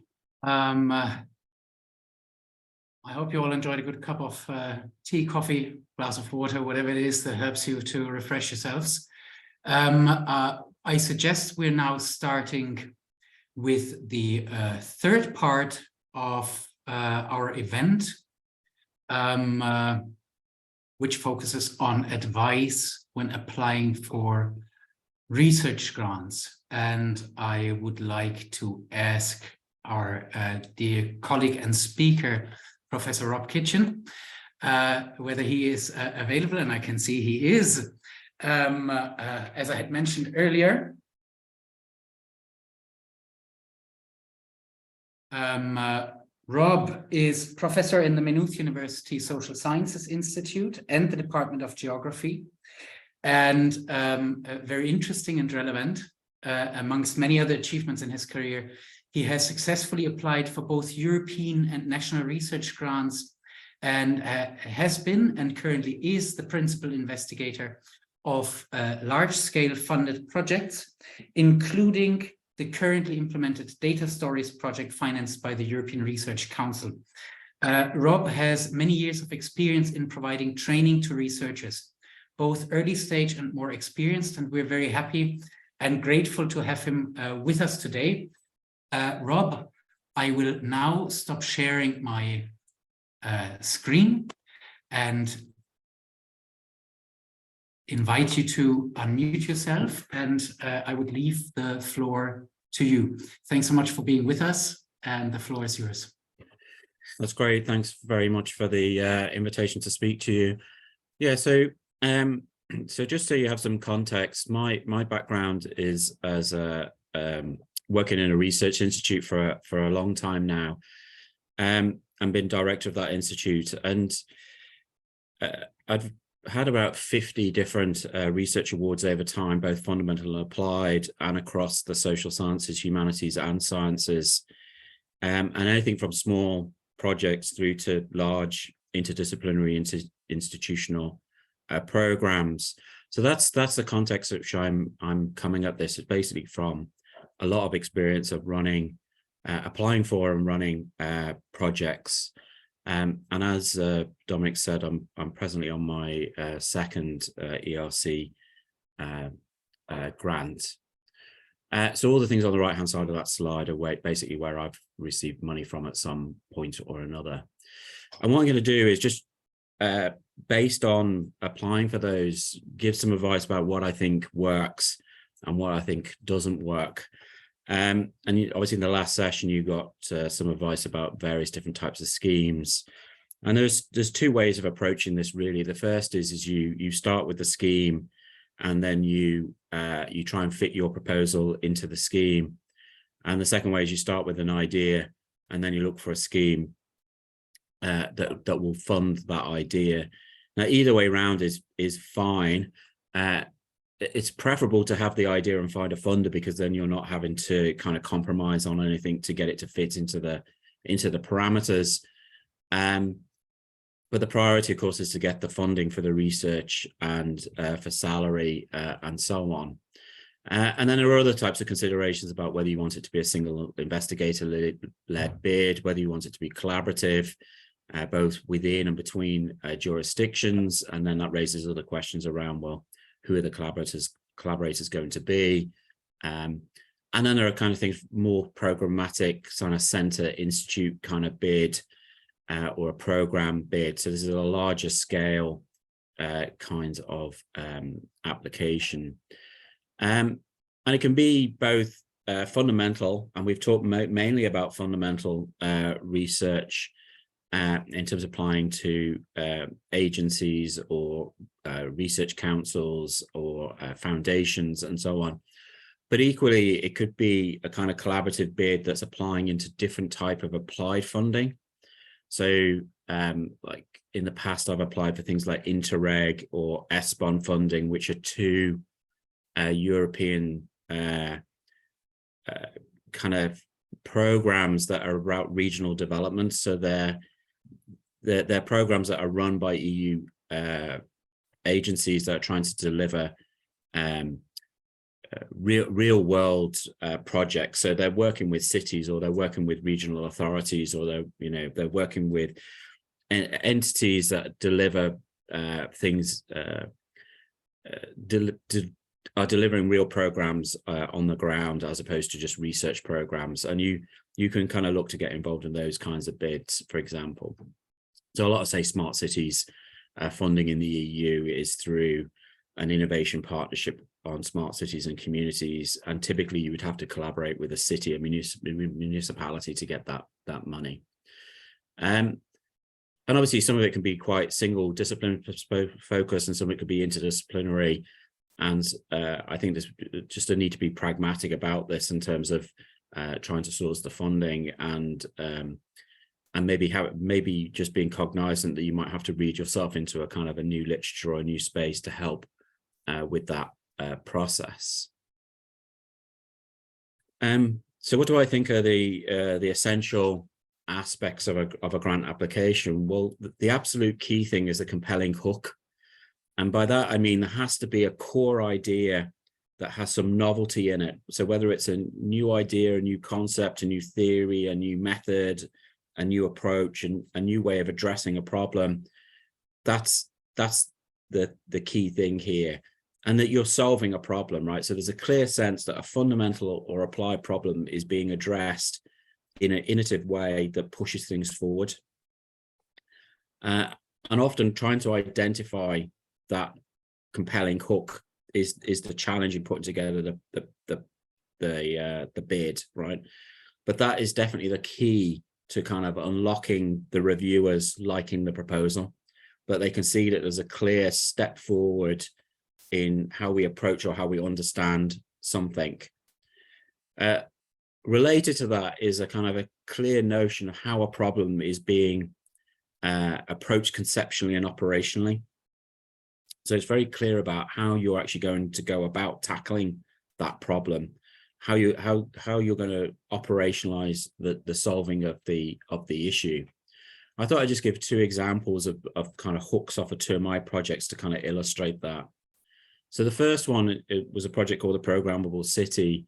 It was my first ERC grant. And you could summarize the whole grant basically into a single sentence, which was, how is the city being translated into code? And how does code reshape the city? So this was all about how is software making a difference to how cities are run and managed and so on. And then the conceptual way of framing that is the diagram below. So it's a very simple diagram that conceptually explains what the project was about. So it's a kind of a simple, hopefully compelling hook, and a simple way of demonstrating what the value of the project would be and how it's kind of contributing. The second one is the data storage project, which is a slightly has a slightly different conceptual diagram. It's obviously much more complicated, the diagram. It's trying to sum up the whole method as well as the advances and the impact. The hook basically is around looking at the kind of the politics, praxis, and socio-technical makeup of a data ecosystem at a city scale. So that's the kind of the challenge novelty. And then the methodological novelty was evaluating the efficacy and the utility of a research creation approach. So research creation is using arts-based methods. And so 6 of the research assistants on the project are actually artists. They're working artists. They're not academics. So they were the two novelties where, you know, can we get as much out of kind of arts-based methods as we can get out of traditional social science methods? And can we actually map that at a city scale where there might be over 100 different organizations who are generating data about, say, planning and property data, for example? Can we make sense of that? And then I kind of gave some ideas about what the key insights would be off of that and what the key advances would be off of that. And then following on from that, you know, this kind of, well, why is solving that problem important? Can you convince the funder why what you're doing is going to make a difference? Like, why do we need to know the answer to that? How is it going to be solved in a way that advances the field? Why are you the right person to do this? Like, why should you be the person funded to do this bit of research as opposed to somebody else who might also have a very interesting project? And then how will that project produce impact? How will it generate impact? And by impact, I don't necessarily mean like applied industry kind of impact. I mean impact in a sense of changing thinking around a particular idea or within a particular field, or the impact could be changing methodologically how people go about researching a particular topic or issue, and so on. So, you know, there's a clear demonstration of what the value of the project will be. I think a key way you can kind of help yourself is to write to the scoring. So every one of these schemes that you apply to, there's a kind of a scorecard that goes with it that's given to the reviewers, and they're asked to evaluate the project on the basis of the scorecard. And so, like, the easiest way to pick up points, because all of this is scored, so you get a score typically out of 100. The easiest way to pick up points is to basically write to the scorecard. You effectively just tell them what they want to hear. So this is the ERC scorecard. It's in 3 parts. So on the ERC scorecard, there's the first section is called kind of groundbreaking nature and the potential impact of the research project. There's 3 questions related to that. So one is, to what extent does it address an important challenge? The next one is, to what extent is it ambitious and goes beyond the state of the art? And the third one is to what extent is it high risk, high gain? Which basically means they don't mind funding a project that will fail as long as they can see the logic of why they're funding it and how that will, if it's solved, how it will be a significant breakthrough. And then the second bit is the scientific approach, which is, you know, to what extent will the outlined scientific, is it feasible? So it's effectively a methodological question. So this is kind of the methods on the and the approach on the project. If you've not provided the material that will let the scorer answer those 4 questions, then it's very difficult for them to give you marks.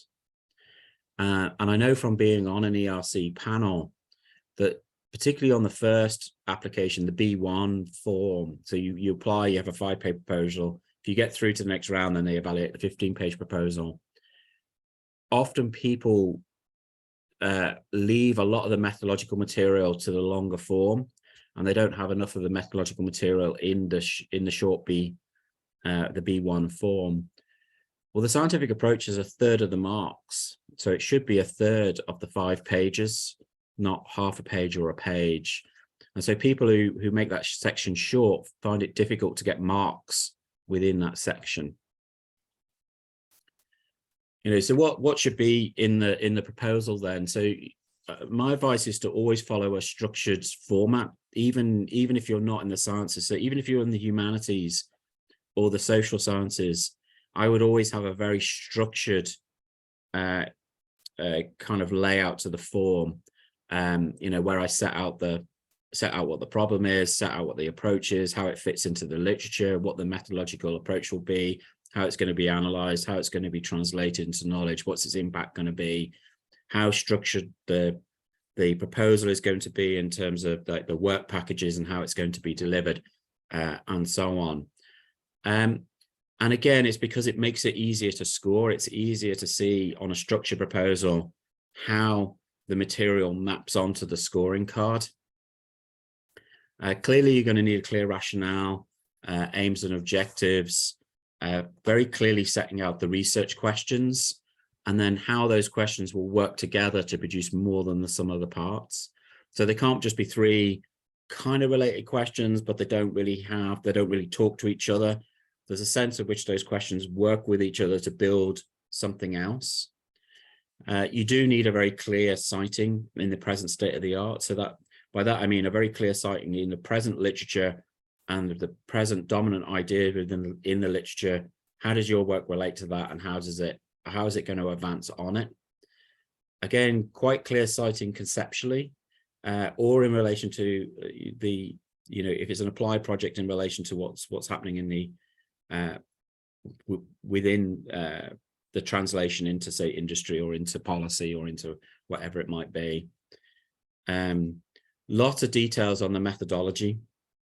It's quite easy for a reviewer to critique around the methodology, particularly where it's thin on things like what's the sampling frame or what's the specifics of the methodology. So sometimes I'll see proposals that will say, I'm going to do interviews.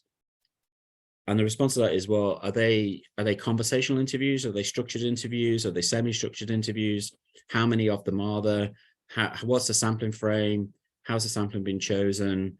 So you need to provide enough detail that that the reviewers can make a good judgment about exactly what you're doing.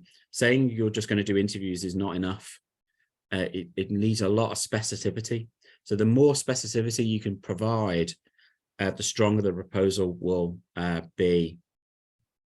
You're going to need something about how the project's going to be operationalized. So basically managed over the 2 or 3 years that the project might be running. So typically you would organize it into work packages. You might have one about project management. You might have one about a certain part of the research, another one related to another part of the research.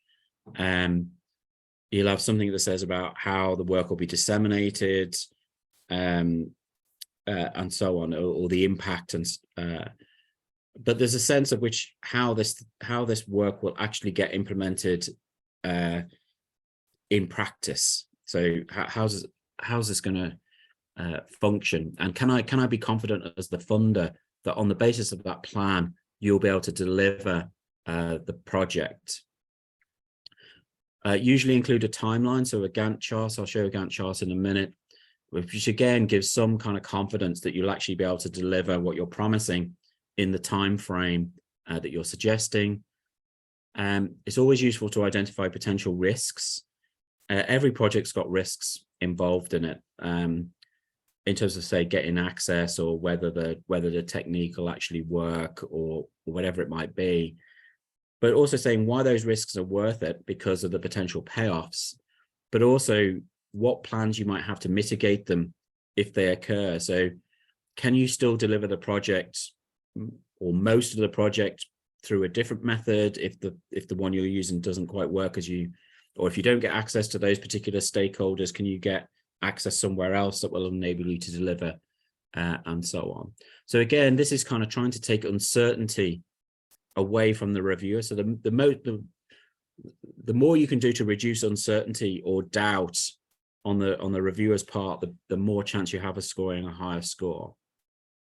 You'll often also now be asked to produce ethics or data management plans, and you'll be asked to produce a budget, and you'll need to be able to justify all of the things in the budget, and why you need them, why they're costing the costings that you've got, and so on. And the more detail you can put in about that, again, the better, because again, it's justifying why you need it, and also taking uncertainty about whether this is actually a justifiable cost or not. So this is a Gantt chart. This is a Gantt chart for one of my projects. You can see that I've got it split into work packages. So these are 3 empirical work packages. There's one about drawing together those work packages together, and then about dissemination, so public exhibitions and open science work. And then there's a work package around project management and how the project's going to be delivered.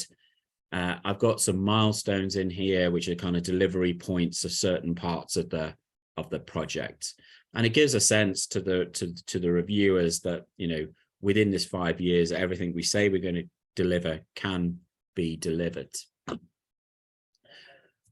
The other part of the scoring is often in relation to yourself. So it's about the principal investigator. So you're being scored, or your team is being scored, or your institution is being scored. So you need to basically, again, try and pick up as many of those marks as you can. So back to the ERC scorecard. The questions asked of the principal investigator is to what extent has the PI demonstrated an ability to conduct groundbreaking research? To what extent is there evidence of creative thinking? And to what extent do they have the scientific expertise to execute the project that they're saying? And partly the first question is a little bit about whether you've broken away from your supervisor. So now whether you're independent and you're producing your own work, writing your own publications, and that you've become your own PI. And then the scientific expertise is like, do you have the requisite knowledge and skills? So particularly for something like an ERC grant, my advice would always be to stick to the area that you know really well. So for example, if over the number of years you've been looking at gentrification in urban areas, what you'd like, the ideal thing is to innovate off of that gentrification in urban areas. It's not to say, I'm now going to change topic to climate change that I know very little about, but I know it's a kind of a hot topic, and I think I'll stand more chance of getting money or the funding if I go to that topic. You're going to score pretty low on that scientific expertise because you can't actually demonstrate you've got scientific expertise in climate change. You have scientific expertise in gentrification and urban processes. So stick to what you know well and innovate off of what you know well. I wouldn't try and do like a 90-degree turn and go off somewhere else where you don't have that capacity. So within the researcher section, in the scoring in the researcher section, I think a key thing is you can't be modest. So sometimes what people do is they try and let the CV speak for itself, as opposed to interpreting the CV and saying what the significance of certain things are. You actually need to be a little bit bold and say, this is, this particular achievement, and this is why this achievement is significant. And this is why I've made a particular kind of impact or a particular kind of contribution. You do actually need to sell yourself and promote yourself. So you do need to interpret CV. And I think a key way of doing that is just to pull out the esteem indicators. So identify in your CV things like scholarships, prizes, invitations to give keynotes or talks in other institutions, memberships of advisory bodies or journal boards or organizing committees, invitations where you've been asked to submit papers to specialist user journals or to edited books, any media coverage of your work, so any interest by newspapers or radio or television or blog posts or whatever it might be around the kinds of work that you've been doing. If your work has ever been translated into another language, things like the citation rates and also the trajectory of citation. So if your citation rate is kind of go on a very strong upward trajectory, even if it's relatively low, you want to be saying, I am on a trajectory, and it is doubling every couple of years, and so on. And really highlight any international impact. So international invitations to do things, flag those up. So basically anything where you've been rewarded or whether you've been invited because you've been recognized as of having an expertise that people want to engage with, you should be flagging those up. You should be saying, I have the scientific expertise, I already have some of the networks, I have some impact. If you give me this money, I will be able to translate that into impact in some way. And stress things like leadership and responsibility. So if you've already been PI on a grant, or you've been a co-PI on a grant, if you've been doing things like editorial roles, or you've organized events, or you've been involved in supervision, if you're a PI on a grant, if you apply for one of these awards and you get one, you're now the PI on their grant. This gives reassurance that you'll actually be able to deliver because you've delivered previously. So you've had some responsibility, and you've kind of managed to do that role. So that gives them confidence. If they give you the money, you'll be able to deliver. You've already got some experience of supervision. You've already some experience of organizing events, and so on. And I do think it is about interpreting the CV. You do want to kind of explain to people why this particular prize or why this particular invitation is significant, and what it kind of means. Now, in terms of how you go about saying this, I'm a great believer in tell the scorers what they want to hear. Give them every opportunity to give you marks. So, you know, that's effectively what looking at the scorecard and writing to the scorecard does. You're telling them what they want to hear, and you want to tell them things that will take away uncertainty and give them confidence. And then also just always write to a high level, but always keep in mind that there might be people reading and evaluating the proposal who isn't necessarily in your area.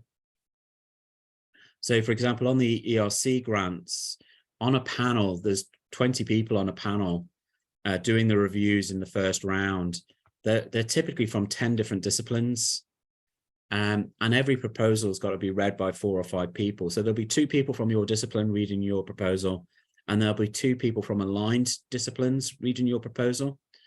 So you need to be able to engage with beyond people specifically in your field.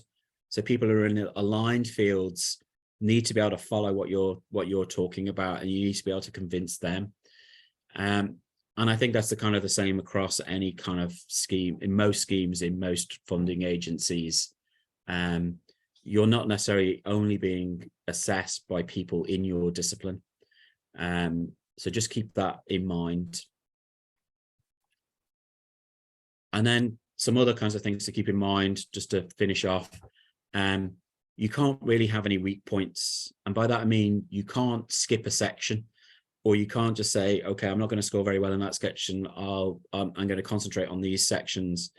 You need to be maximizing the marks across every section that's being scored, and think about ways in which you can maximize your marks. You need to make sure that all the relevant materials there. So you can't have anything absent. If they're asking for certificates, if they're asking for proof of something, they're asking for transcripts, whatever it is, it all needs to be provided, or the applicator, you'll spend ages doing the application and then it will just be invalidated. I do think it's to be bold, but not to overreach. So this is about the proposal. So you can't promise the world. So this is often a mistake on ERC applications. They're basically overreaching in terms of what they think they're going to deliver. And often what happens in the panel discussion is this is a really great project, but there's no way they can deliver what they're saying. If they were to take 25% out or reduce down the claims they're making, it would be more convincing. And the same thing around the PI. You're not modest, but you can't overclaim. You know, you can't,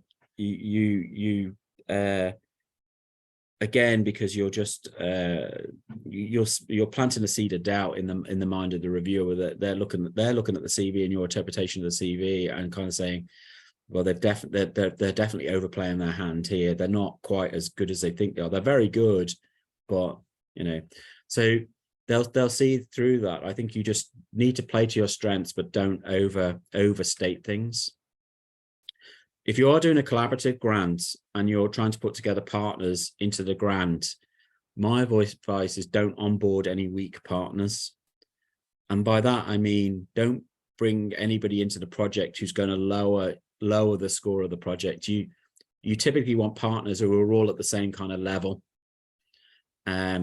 to kind of maximize your chance of getting the grant. So you only need one weak partner to pull everybody else down. I would affiliate with institutes and centers. So within universities, like find the places who are very good at getting grants and managing grants. Actually use their reputation. So there's often an institutional section on a form, and so the institution is rated as well as you're rated. So if you can affiliate with a strong institute, then you can kind of use their reputation to help boost your proposal. Use the institutional research offices and resources. So every university has a research office that helps put together proposals and helps do grant management and so on. those people have typically got a lot of experience of doing these. They're prepared or help people prepare grants all across the university. They'll know about the schemes. They'll know about how to put the forms together, how to do the budget that meets the requirements of the agency, and so on. Seek peer advice. So talk to experienced grant winners and ask them for stuff. And if possible, collaborate with them. You know, the easiest way to get a grant is to work with somebody who's used to getting lots of grants. So, you know, use their experience, use their reputation. Make sure you got enough time to prepare. You can't do these things quickly. You need to spend a bit of time crafting the idea. And then if you're not successful, my advice is always to reapply. Take the reviews, use the reviews to recraft the proposal, strengthen the proposal, and put it back in again. Don't take it as a rejection and put it in a drawer and walk away. You've already invested a lot of time in it. So even if you don't reapply to that agency, use the same material and strengthen it and apply to another agency, but don't abandon it, because otherwise you just had a lot of wasted time and effort. Certainly, for example, on my first ERC grant, I got that award on the third time I applied. You know, I just used the material to recraft and reapply, recraft and reapply. Now I was always shortlisted. I just wasn't in the last selection, and so I was just trying to move myself up the ladder further up the ladder each time, so I eventually kind of came over the top of the precipice. So yeah, that's me finished. I mean, the only thing I'd like to say is just to wish you luck in being able to source the funding and in doing the applications, and you know, hopefully that advice has been useful for just to think about how you can kind of strengthen that proposal.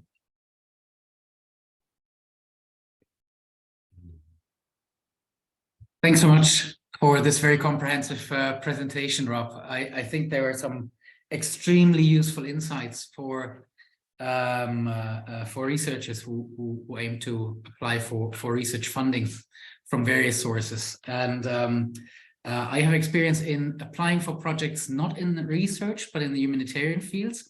And many of the do's and don'ts you have listed really are transferable knowledge also in other areas, which I've identified for our projects. Rob, will you be able to stay with us until we have the discussion session? In that case, I would suggest that we bring forward any questions and comments that we have received at a later stage. But first, move now to Oksana. For those of you who have joined late, Dr. Oksana Seumenicht is the Program Director for the MSCA4Ukraine scheme for the Alexander von Humboldt Foundation in Berlin, in Germany. And Oksana will be speaking about the learnings from MSCA4Ukraine applications. Oksana, thanks very much for joining us also for this final part of this morning's event. Greatly appreciated, and the floor is yours. Thanks very much. Thank you, Dominic. I'll just share.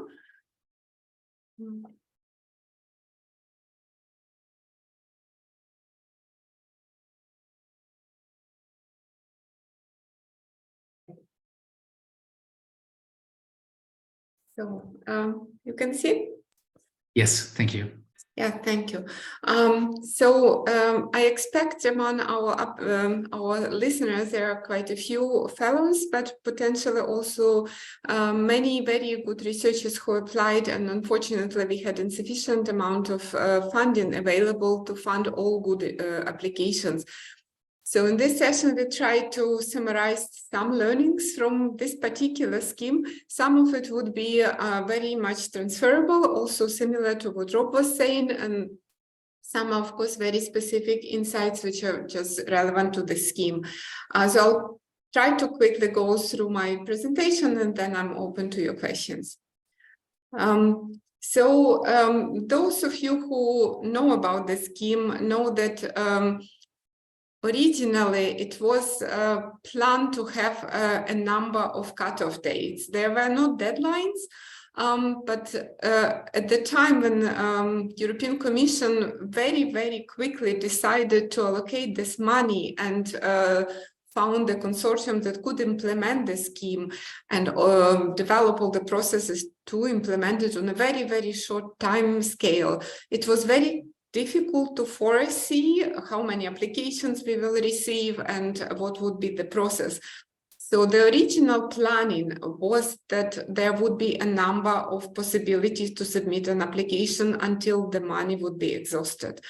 The first internal cutoff date was 11th of November, and already at that time we received over 400 applications.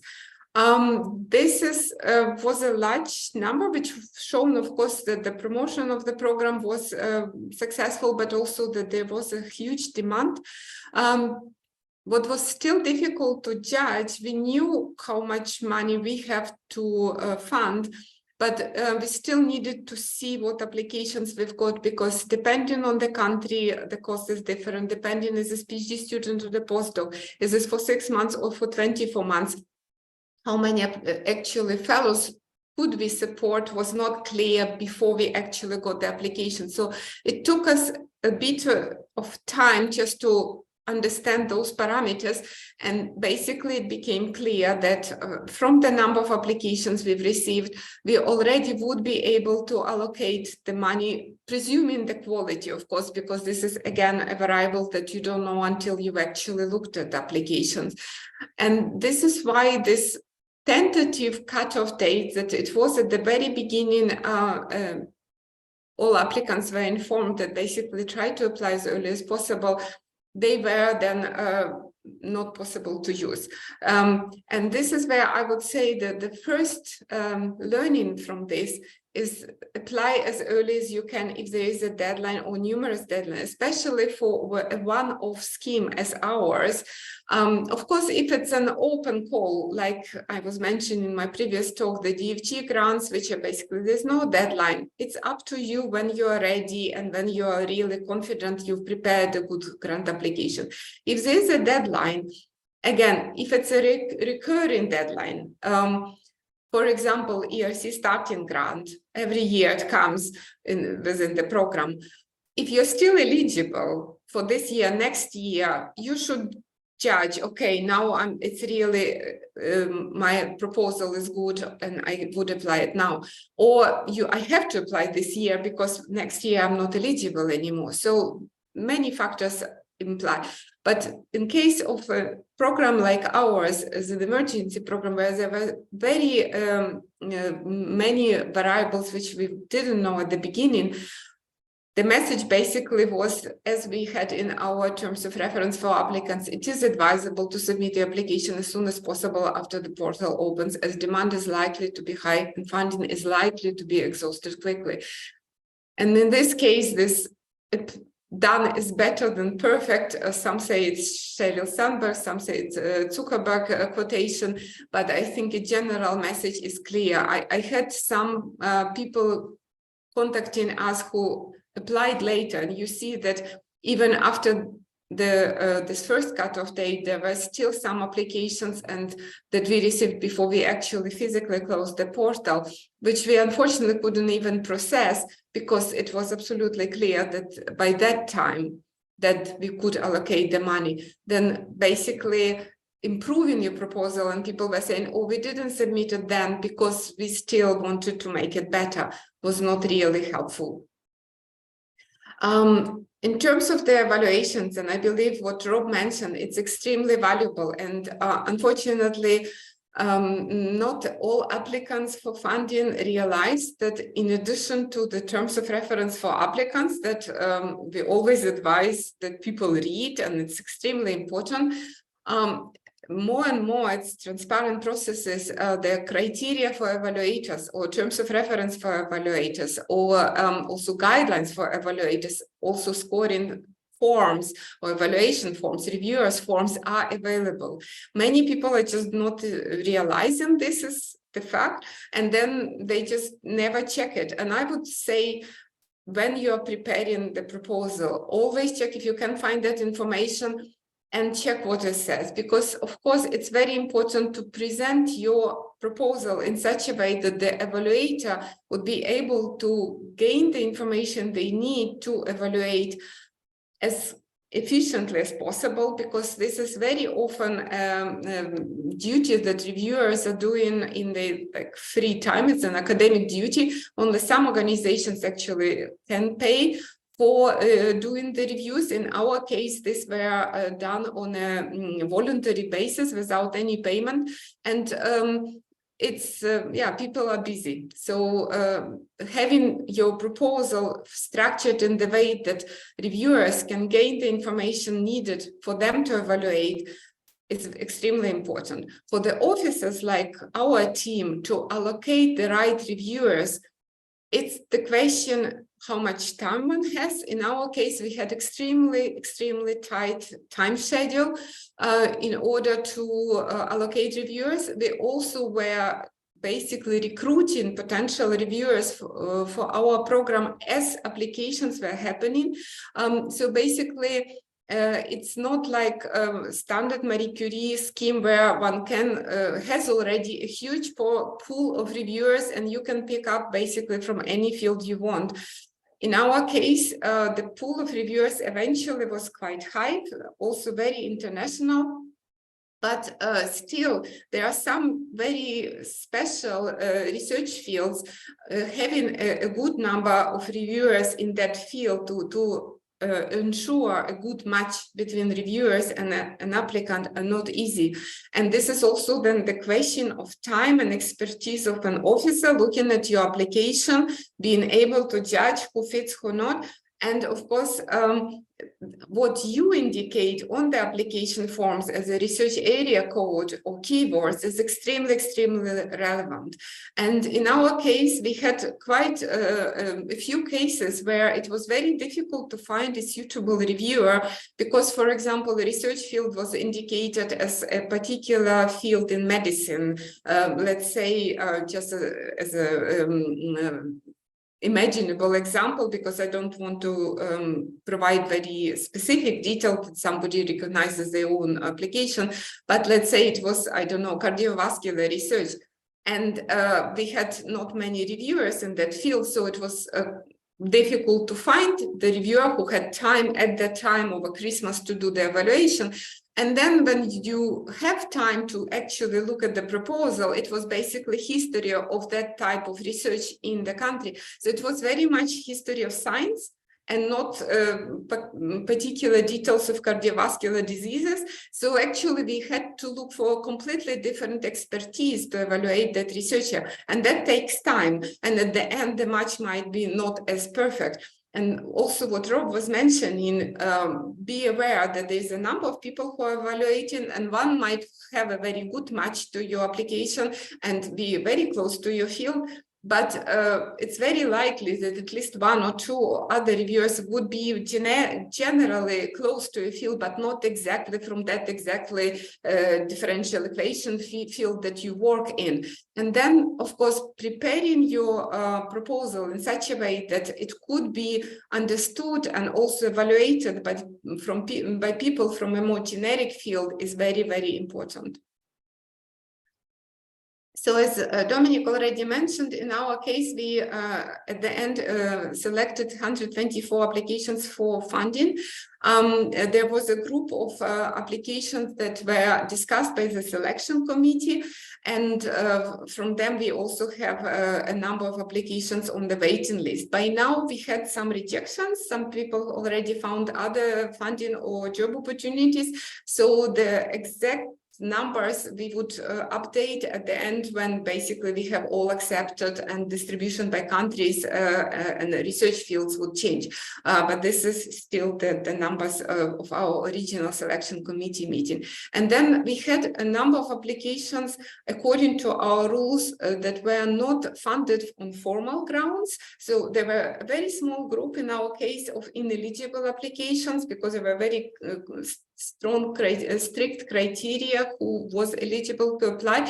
And I am sorry for a late information on that, because there were some issues that needed to be clarified internally. And this is also a bit of a learning. If a scheme already exists for 10 years or many years, there are many things that are clarified, and it's basically just a routine process.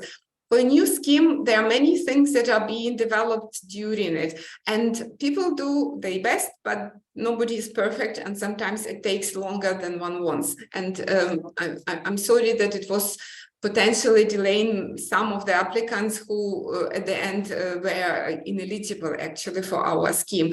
Fortunately, it was a very small number, but still for each person, this is of course a very valuable time that was lost. But those who were not funded on formal grounds, basically these were those whose evaluation was under 70%. So in our system, it was lower than 10.5 points, or for one of the criteria, it was lower than the threshold. And basically, all other applications were not funded, although formally they could have been funded if we had more money. But we only had the funds that we had. The success rate of our scheme was about 30%, which is actually for competitive fellowship schemes is not a small number. So we were able to fund almost 30% of applicants. And of course, only those who made it until this first cutoff date. If it was for for all applications, the number would have been smaller, which would have been closer to the standard Marie Curie, which is dependent on the field, is between like 14 and 20% to my knowledge. And distribution by country, so you see that it's a very broad distribution, and sometimes the number is not necessarily reflecting the quality, but it just, if there came only a few applications from that country, of course, only very small number could be funded. So the fact that, for example, Germany is leading is also reflecting the fact that there were a really high number, also the largest number of applications from Germany. And this is not so surprising, given that a collaboration between Ukrainian researchers and foreign researchers, Germany is #1 internationally partner for Ukraine, for example, as reflected by publications. So this pre-existing contacts were, of course, helpful. But when we tried to look for those applications where we had at least 10 from a country to have reasonable statistics, it's actually France and Belgium and Netherlands that were leading in terms of like what you would expect just on average. But those applicants from those countries did particularly well, but also Czechia, for example, and this is, sorry, I'll just move so you can see, and Finland. And this is, one can of course say the very best applicants went to those countries, or maybe host organizations in those countries provided really good support for their candidates. So this is how one can interpret, but because we had a very broad range of evaluators, the bias in terms of the evaluators were trying to favor anybody, I think, could be excluded, because it was really a very diverse population of our evaluators. In terms of the research area, again, the data are publicly available, but when we again looked at those who succeeded, depending on the number of applications from that research field, it's what is generally known for Ukraine. The people from chemistry, mathematics, and physics did particularly well. Are they particularly skilled in writing applications? Were they particularly well supported by their host? This is, of course, difficult to judge, but this is just some insight from our process. And then I go to the evaluation itself. So as Rob was saying, looking at the criteria is extremely important. So I'll just recap a little bit. In our case, as standard for Marie Curie, we have excellence, impact, and implementation. The exact wording for what was evaluated for impact and implementation was quite different to a standard Marie Curie scheme. So insights from our scheme are only partially relevant. But this advice for reading the guidelines for evaluators, which in our case also was available as part of terms of reference. So the criteria, what criteria and scores, weighing coefficients of this criteria was presented. And in our case, we also asked reviewers to indicate if in their case, like a qualitative assessment, they feel this should be funded or this should not be funded. They also had a chance to comment on any ethical issues, which they did in many cases. This was particularly relevant, for example, for the selection committee meeting, because when you have exactly the same numbers, they are arising from different factors, then this qualitative judgment of the reviewer could be relevant. So just a recap for the excellence criteria, one part is the proposal itself, and another part is the researcher's background, their academic skills, and their ability to perform that research. And of course, it's different for the career stage, which we also in our briefings to reviewers were stressing that you can't just say, okay, here there are more papers, so this is a better researcher. For somebody with 2 years after PhD, this could be exceptional. And for somebody with 30 years of research career, this could be very mediocre. So it very much depends also from what research field. In some research fields, a monography is a way of publicize this science and not necessarily competitive papers. It was very important that reviewers appreciate this. And what we also were trying to bring the attention of reviewers who might not have so much knowledge also of the situation in Ukraine, that we had already some displaced universities. We had displaced researchers from Crimea, from Donetsk and Luhansk. And of course, their academic achievement since 2014 could not have been compared to some other researchers, and this needed to be taken into account. So if we look at the comments, sorry, I'll just try to move it somewhere so it doesn't hurt us. When we look at the specific comments of what reviewers were saying in case of very good applications, and this is something that when you prepare your proposal, you aim to get. That the proposed research project is well structured and prepared. So one sees that it's not like last minute.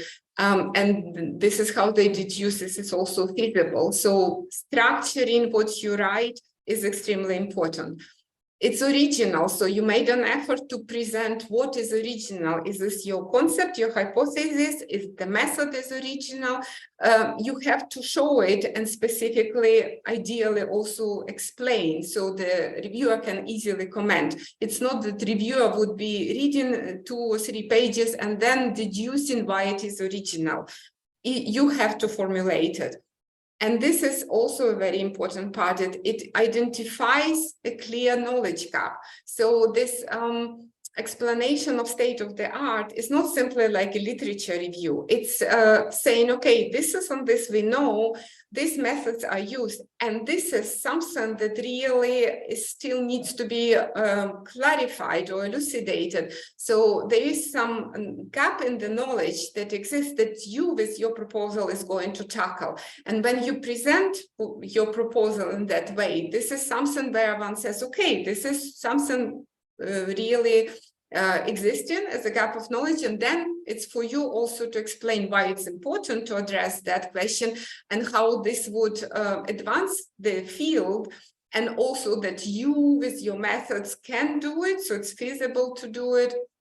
And it's also timely, because there might be some questions which exist, and of course we all, research wants to address them, but in particular calls, it's also sometimes very important that it's important to address that question now and not 10 years later. Here, for example, a comment that research plan clear and it matches the previous research topics of the candidate. Again, it reinforces the message that Rob gave you, that when you apply for the field in which you are an expert or you have sufficient expertise, this would be valued, because then it gives the confidence that you are the person who can tackle this type of questions. Of course, it doesn't mean that one never can venture into new areas, but then you have to think how you sell it.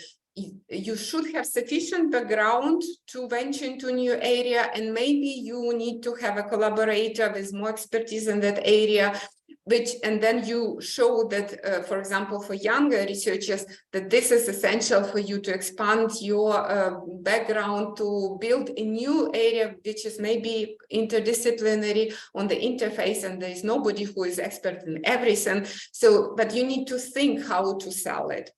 Again, similar comments that it's thorough, that it's very well written, that objectives are ambitious. This is important. So it's not something like what some reviewers sometimes say, oh, it's incremental research. It's just a logical next step. It's basically anybody would do it. There's nothing really very creative about it. But ambitious, it's really, wow, this would be an advancement in that field. But at the same time, it should be realistic. So especially for young researchers, or junior researchers applying and thinking, oh, I need to promise everything. It's reviewers know that you don't have a team of 10 people who would do it. And if it's just you on a fellowship, or maybe you have one PhD student helping, it has to be also realistic, timely, original again. So these are types of comments. Here, just a few more. Sorry. That, for example, that it addresses a global issue and it has the potential of rethinking best practices in that particular field. So the impact already here is obvious. There are interest in different scientific perspectives, but also practical applications. Again, the filling the gap. Contingency plans. This is also very important, and this is one of the things that is almost the easiest for reviewer to mark down a proposal. And you also need to think of this logic. Reviewers basically, the task is to find the weaknesses of the proposal, because only a small proportion can be funded. So, but although they have to identify the strengths, but this is like for 10–20% of proposals, all others would not be funded. And why? Because they have weaknesses. So reviewer has to look for weaknesses. And one of the easiest is if the researcher has not addressed any contingency plans, any risk. And sometimes people think, oh, if I start to analyze risks of my proposal, then I'm like showing weaknesses. But if you do it in a smart way, you basically show, yes, this is a potential risk, but I already thought how I will address it. And then it gives confidence to the reviewer first that you really appreciate what you're doing, because you think one step further and you already have these contingency plans. And it could be something very basic. Sometimes it's very essential. For example, you propose to introduce a very new novel method, and based on that method, you will achieve some breakthroughs of results. But then if that method doesn't work, then basically the whole project would collapse. And then you have to say that, okay, this is very original, this would be great, but if it doesn't work, this is plan B, plan C, how you can then achieve the goals of your proposal. So it just shows that you have this level of thinking. Also, that timeline, milestones, it's well structured, and it addresses the objectives that you also identified. Again, the risk mitigation strategy. That there is also this match between the experience of the researcher and the host. And here, for example, we can look at the comments that came for applications with the lower scores. So here, for example, application does not define a compelling research question. So although maybe you are very interested in that research, you could not present it in such a way that it excited the reviewer. They just feel, okay, this is just something so unimportant. So maybe it is a very unimportant question, or maybe you just couldn't sell it very well. But this is important, that basically reviewers, you are excited about what you want to do, and then the reviewer gets that feeling. Here, for example, the project is not internally consistent. Research questions are not directly linked to planned publications. So people were mentioning, and then we will publish this and this, and it's like has no relation to what they plan to research. So the reviewer doesn't get a good feeling that you really know what you're going to do. Here that, for example, the topic that is not even mentioned.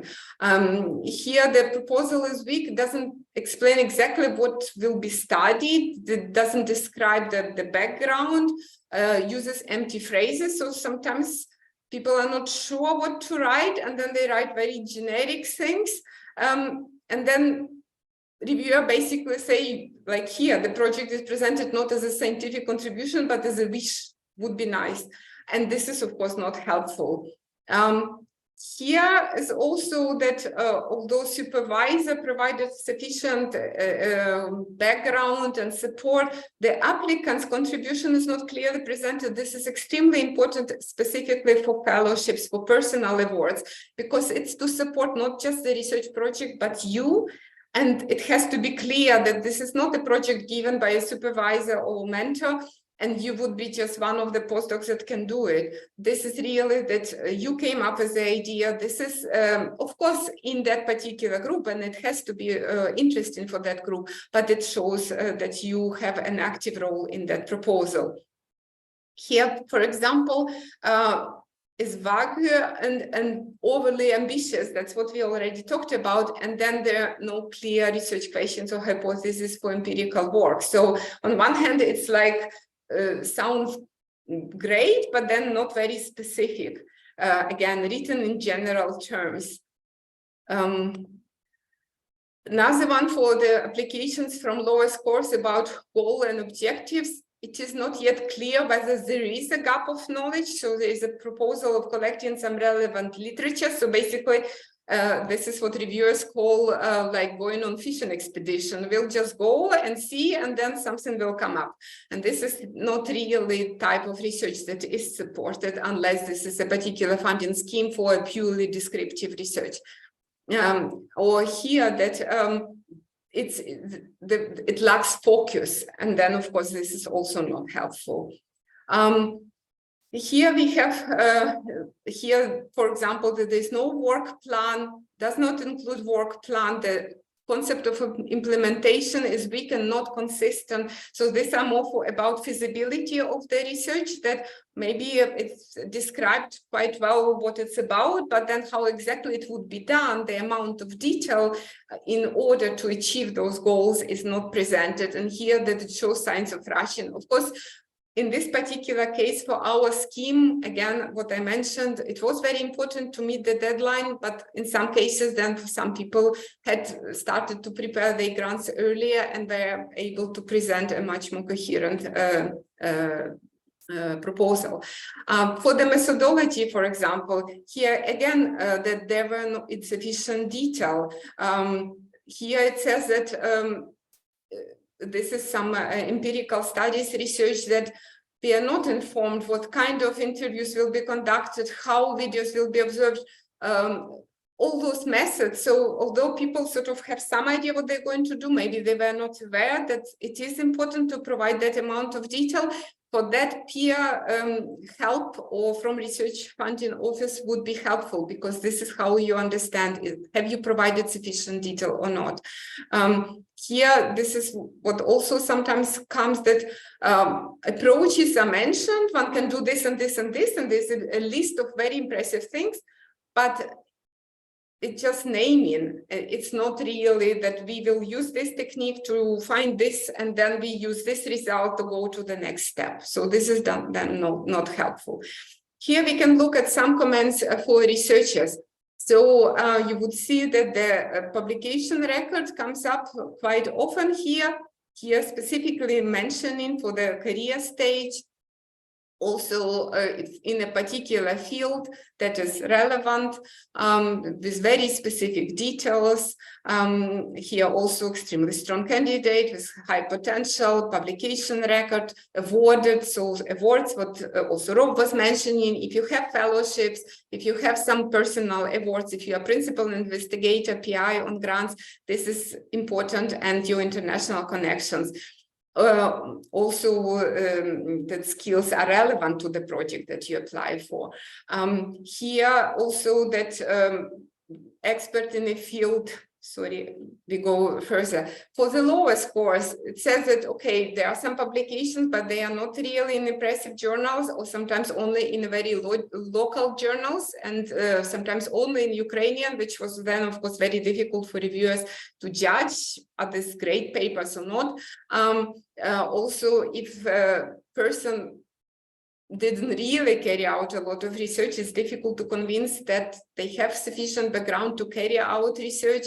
Here about the language you see, and here's interesting comment that the language used suggests lack of scientific objectivity and neutrality. I imagine this was for a research proposal in a social sciences field. And again, this is where one has to be professional in terms of objectivity of research approach, which could be relevant and could be marked down. So impact criteria in our particular program was specifically relating to the question how well a researcher would be supported, so they even can carry research by that organization, and how they reintegration back in Ukraine would be supported. In our scheme, we have this option of secondment, and that was seen as a sign of intention to continue research in Ukraine or to develop collaborations, and was evaluated. And for implementation, the match between the researcher and the host was looked at. And of course, some researchers were applying with the host that they already collaborated for a long time. And that, of course, logical that they had very good match, and many researchers, because they had to flee and they didn't plan this, were very happy that there were some organizations happy to host them, but of course sometimes match wasn't so good. And here we can see the comments that we have received, that here a very thorough framework for reintegration, and here even like really great to see, and should be a model for other applications. So you want reviewer to really feel positive, only then they can give this high scores. And here that the statement is convincing, and the details given for the reintegrations are valid, and also that the previous collaboration is of course helpful, and one can also see, is this just a formal statement? Yes, if they get the money, I'm okay that they would do something in my lab, or is this real support and it's thought through? And for this, of course, one needs time. Sometimes, especially junior fellows, approach potential supervisor for a letter of support, which is also relevant for many other schemes, and say, and deadline is like on Friday. And then, of course, even if somebody wants to support you, but people usually don't have sufficient time to provide a good reference, which would show that they are really interested and have time to help. Here with for applications with lower scores for this criteria, either no measures for integration, although this was part of evaluation, and of course it was a 35%. Here, for example, this could be generically relevant, that based on the proposal, there is a need for particular expertise, but the host where this research is planned doesn't have it, can't provide it. So of course, then it questions the whole feasibility of the project. Here also from the letter, one cannot see real interest in a close cooperation, so it's more like a formality. Of course, this is not helpful. It's not always something you can influence, but if you have a choice with whom you apply, especially for personal awards, when you need support, this is of course very relevant. The plans for reintegration are not particularly clear. Here also the compatibility is more based on humanitarian grounds than on scientific parameters. It's in our case, for our program, is a fair statement, because it was not a purely program of excellence. It was an emergency program to support. But of course, if you have a selection of people to support, those where excellence comes would be selected. So I believe, yeah, I finished my slides and I'm happy to answer any questions.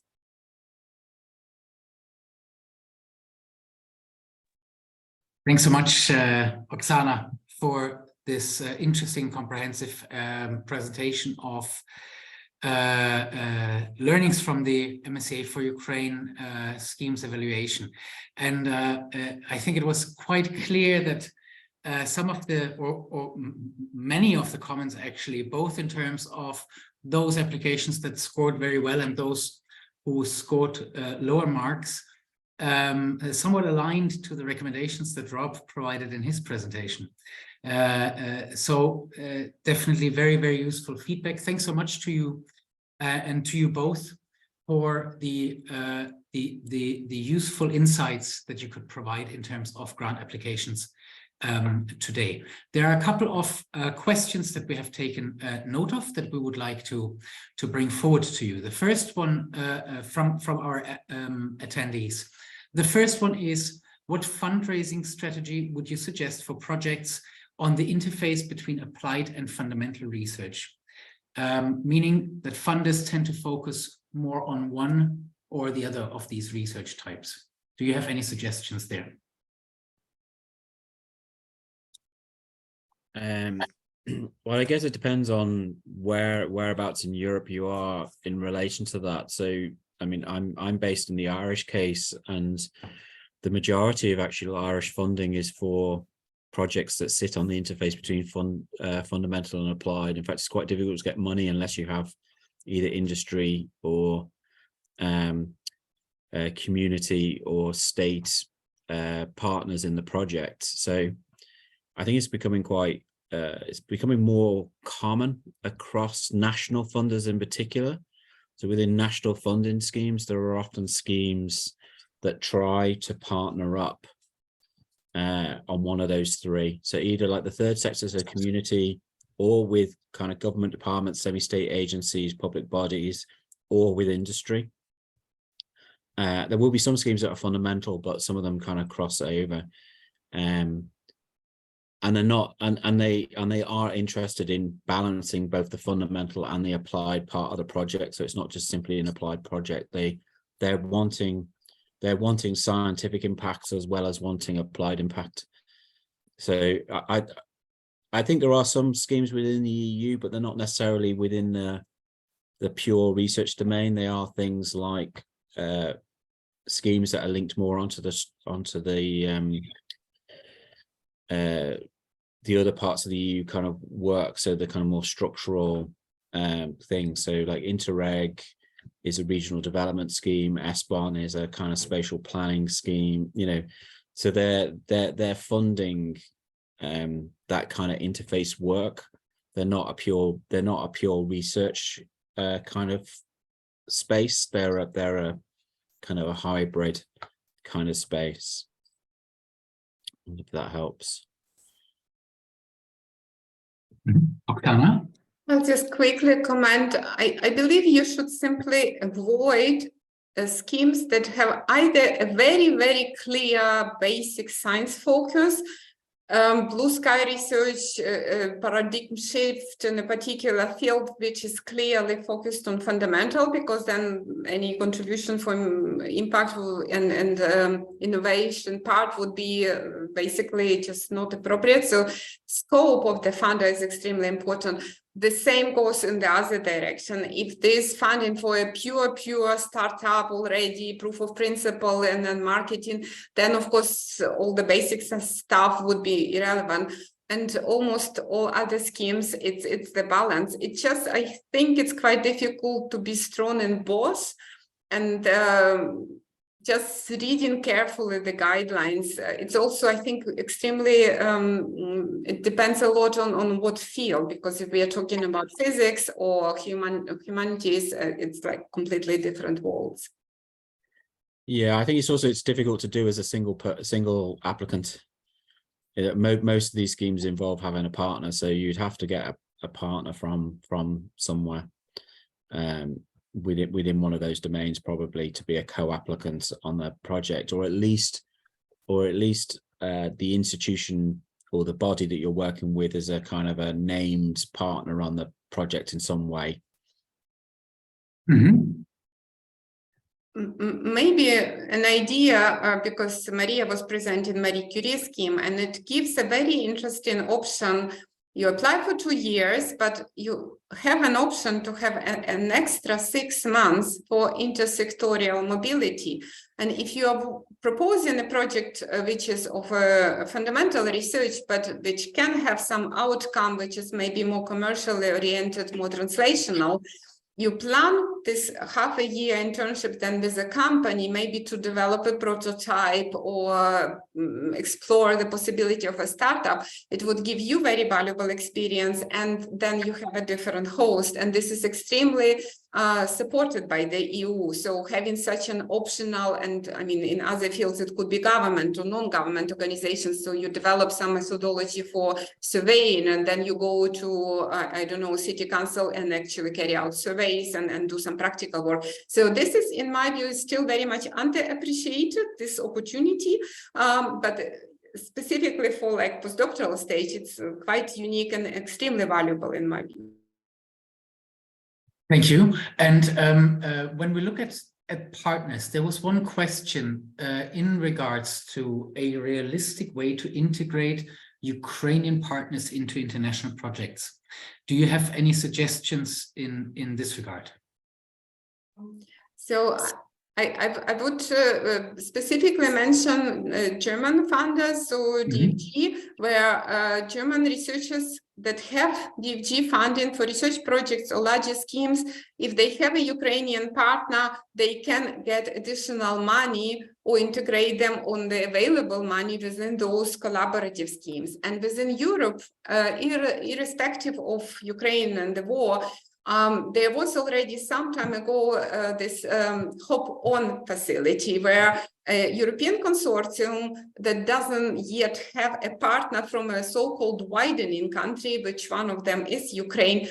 If one makes a good case why that partner has relevant expertise and will contribute to the development of the project, then they can get additional funding, and basically you don't apply for a new consortium that was already awarded. They just get the stop up to incorporate you into that project. So this is already existing instrument that, in my view, Ukrainians should use and are not still using, maybe just because not know. And I think they have like numerous deadlines. It's running, and you just go to Cordis web database of European projects, find projects in your field, make sure they don't already have a widening partner, because this is a precondition for eligibility. And then, of course, they need to be to see the added value, because it's not for humanitarian reason, it's for science. Mm-hmm. Great. Thanks very much for the feedback. There was another, perhaps likely related question. What to do if the functioning of the Ukrainian institution does not meet the conditions expected by the European Union? So the participant who wrote this comment said, what to do if your group includes people over 65 without significant achievements from the point of view of the European Union? Do you still see possibilities?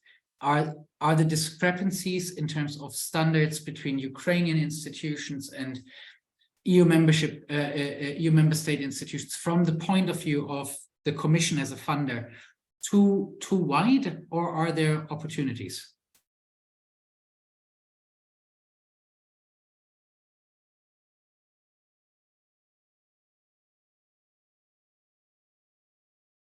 I'm not sure if Rob wants to comment.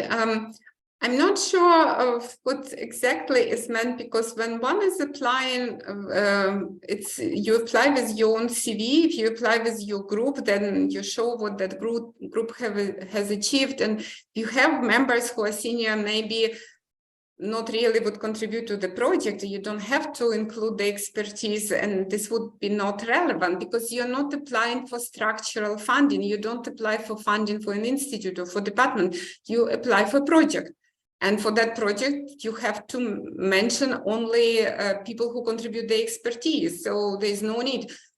Maybe what is, but I'm not sure if I understand correctly, like people feel but I have to include head of the department because I wouldn't get the support from the department on a formal level, but then they would drag it down. Then it's reality that is very unfortunate, but there's nothing that I think like you can do about it. Mm-hmm.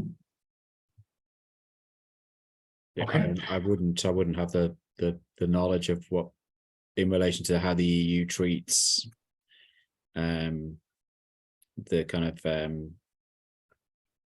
I'm not sure how they would I don't have the domain knowledge basically from the EU side. Mm-hmm. Thanks. Go back to the previous question. The other thing is to look at more global, potentially global funders who might not necessarily be strict research agencies, but would fund research. So things like the United Nations or the World Bank, or there's a level above the EU that do fund research in some way. It might either be through kind of consultancy kinds of research more, but there are opportunities at a different level as well. You mean in reference to including Ukrainian partners in project consortia? Yeah. Right. And do you make reference there to more humanitarian grounds, or is it still in relation to? Well, it could be, but there are like international bodies, in a lot of different domains. So like, like, I don't know, World Data Systems or International Astronomy Organizations or international, the World Health Organization or whatever, right? They all fund bits of research in various forms. Some of them could be disciplinary specific, some of them could be infrastructural or institutional, some of them could be humanitarian, some of them could be whatever, right? But there are bodies up above, at the kind of transnational level that do fund research in various forms. Mm-hmm. Thank you. A question in relation to indexing. What is the role of Scopus and H-index in project evaluation? And from your experience, have you had any positive decisions, or do you know of any positive decisions of funders like the Commission for young applicants with low scores?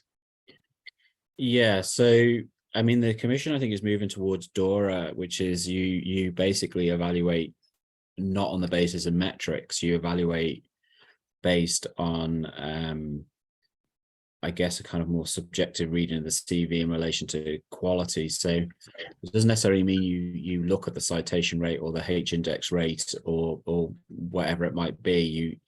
You might look at the esteem of the journal, you might look at the esteem of the publisher, or you might look at it's more maybe more based on a different type of reading. At the same time, if you do have good scores, then you should flag them up, Mm-hmm. And I think there is also an assessment that goes on with the individual that takes account of career stage. So it's like, is this a kind of impressive CV for somebody at this point in their career stage, as opposed to, so it's not this person has more citations than this person. It's based on the trajectory. But I don't think we would. My experience of being on the ERC panel was the citation rate really wasn't a factor. The absolutely key fundamental thing was, is this a good idea, and does this seem the right person to do it? Based in a kind of a rounded view of the CV across all those kinds of things all those kinds of esteem indicators and leadership that I indicated in the slide, we would never just go straight off of whoever's got the most citations is ranked first and down. It's never done that way. So I wouldn't be overly worried about that. And there's certainly been people funded on the ERC that have very low citation rates who've got ERC starter grants. And concerning your letter comment, that would be specifically in regard to early stage researchers, or also more experienced researchers that would have a lower score? No, I think there's people who've got advanced grants who actually have relatively low scores, but they've hit on a whole bunch of other, also depends on the discipline and depends on the field and so on. Like if you're in the humanities, nobody's going to be taking any real notice of the citation rate. You could be a really well-known scholar in the humanities and have quite a low citation rate, because it's just not how that kind of area works. And I think you can have a kind of, it might be different in some of the hard sciences It might be different in some disciplines like economics, but in general in the social sciences, humanities, it wouldn't be an absolute key consideration. That you would take the CV in the round, and you would and you'd be assessing the quality of the idea and so on, and whether the person seems the right person to deliver this. Like some fields are really small. Like, say for example, with my own university, there's a couple of people in Old Irish, which is kind of medieval Irish language. Now, there's only about 10 people in the world who ever study it, right? You're never going to have a high citation rate in that. And two or three of them have had ERC grants, Right. They probably had ERC grants with like less than 10 citations. And comparably a very high success rate. Yeah. People within that field. Yeah. Right.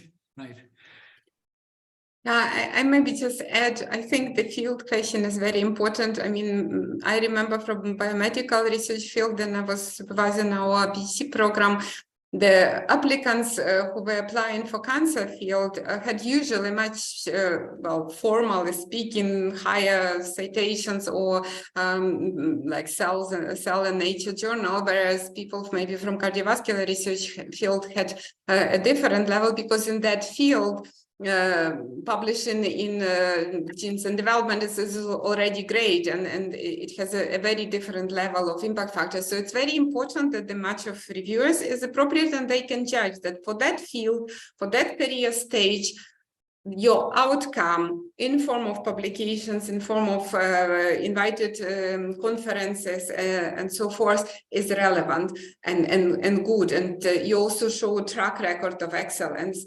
But we still have to remember, do we value what we measure, or we measure what we value? It's easy to measure, or at least in some fields I've learned, like in engineering, it's extremely difficult to measure actually the publications and the citations. So it's like reality that is still there. But I believe this research assessment is changing, and hopefully there would be a bit more holistically general approach. Mm-hmm. Thanks very much. A question particular to the Ukrainian science context.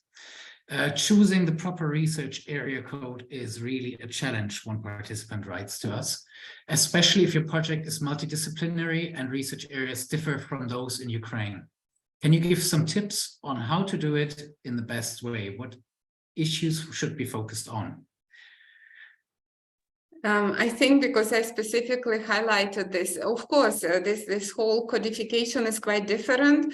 I think if it's multidisciplinary, it was possible to choose all areas which are relevant. And we indeed had some projects where we had reviewers, one from medical research and one from engineering, because the project needed to have actually input from these different people. So it was actually very helpful if people indicated different codes, because then we also had a larger choice of the reviewers. But you need to remember that it would never be perfect. Maybe having a very, very good expert in your field would be disadvantageous, because then they really know if what you're doing is good or not so good. It's probably a good advice to try to understand the context.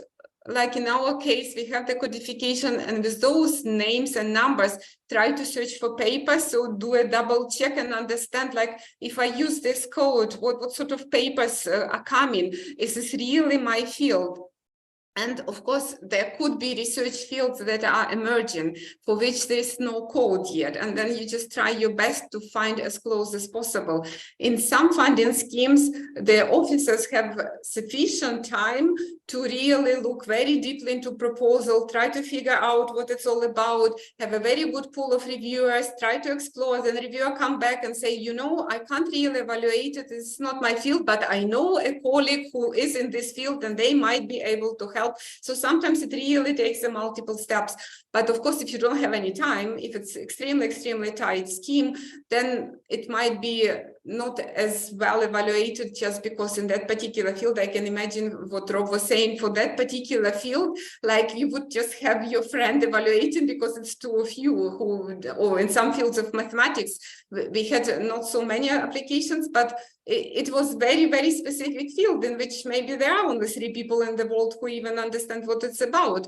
And then they need to have time to do the evaluation at the time we need. So this is a challenge. Mm-hmm. Thanks very much. Before we conclude, there are just 2 specific questions regarding the MSCA4Ukraine scheme. The first one is, can applicants find anywhere whether or not they've been placed on the reserve list? Of course, so we communicated to all our reserve list candidates immediately after the selection, if they were on the reserve list. In fact, we already allocated some of the grants from the declinations to the reserve list, so it's moving. And we recently contacted again the organizations to understand if people are still prepared to wait, because we still have a few possibilities. It's not a high chance, but it's still possible, even like when the starting date was postponed on a good grounds, but then for whatever reason person might not take it. So there's still potential that later grant will become available. But we did contact all the organizations from the reserve list, but we speak only, our main contact are the organizations that applied, not the researchers themselves, so they should talk to the organization about that. But others who are not on the reserve list, they definitely got a letter that they could not be funded. So they should have one or another. It could not be that one that didn't have a reply. Mm-hmm. And the final question that was raised a number of times was whether applications that were submitted by the second deadline of 25th November will be evaluated and will be considered for future funding. So as we communicated, from the amount of money we were given, it was not possible to have a second round. Unfortunately, it took time before we could even communicate that. And I'm extremely sorry for the applicants who potentially waited because they consider there is still a chance. We did inform immediately after the first cutoff that basically the chances are extremely low, and we tried to close because we didn't want to give this hope. My understanding at this stage, we don't have any additional funding to run a second round. Even if hypothetically such funding became available, I can imagine there would be a new process, and one would not say, okay, and now we just go back to those applications, simply because, of course, over the now more than half a year, situations changed, people, I mean, the research field changed and whatever, so the proposal is not relevant anymore, or there was advance in the field, or people change host or whatever. So I can only imagine if there would be hypothetically more money for my MSCA for Ukraine, there would be then a new call, then we would of course communicate, but then one would reapply, who knows, maybe slightly the process will change, whatever. So unfortunately, this is for us extremely painful experience, because of course there was so much invested both in the grants, but also on the other side, doing the evaluation for a large number of very good applications. But unfortunately, like if the cutoff was around 89%, then you having 88.9%, which is extremely good proposal, we just don't have money to fund. It's not because we don't want, it's just money is not there. So this is of course very unfortunate. Mm-hmm. Thanks very much. We've reached our time to say goodbye. Perhaps one point to add to what you just mentioned, Oksana, is that our help desk in the scheme, in the MSCA4Ukraine scheme, is preparing further support for those that had been successful but could not be financed. And we will communicate further in the coming weeks in this regard. Your insights, your expertise in relation to research grant development, and specifically also the feedback concerning MSCA4Ukraine and the evaluation of the scheme have been extremely useful. I'd like to thank you very much, Dr. Oksana Seumenicht, Professor Rob Kitchin, and our previous speakers, Marija Fedotovaite and Dr. Oleksandra Ivashchenko, for your time, for your expertise, and for your collaboration. I would also like to thank our partners from the Alexander von Humboldt Foundation and the European University Association and the European Commission that made this event and the MSCA4Ukraine scheme at large possible through its financial support and assistance.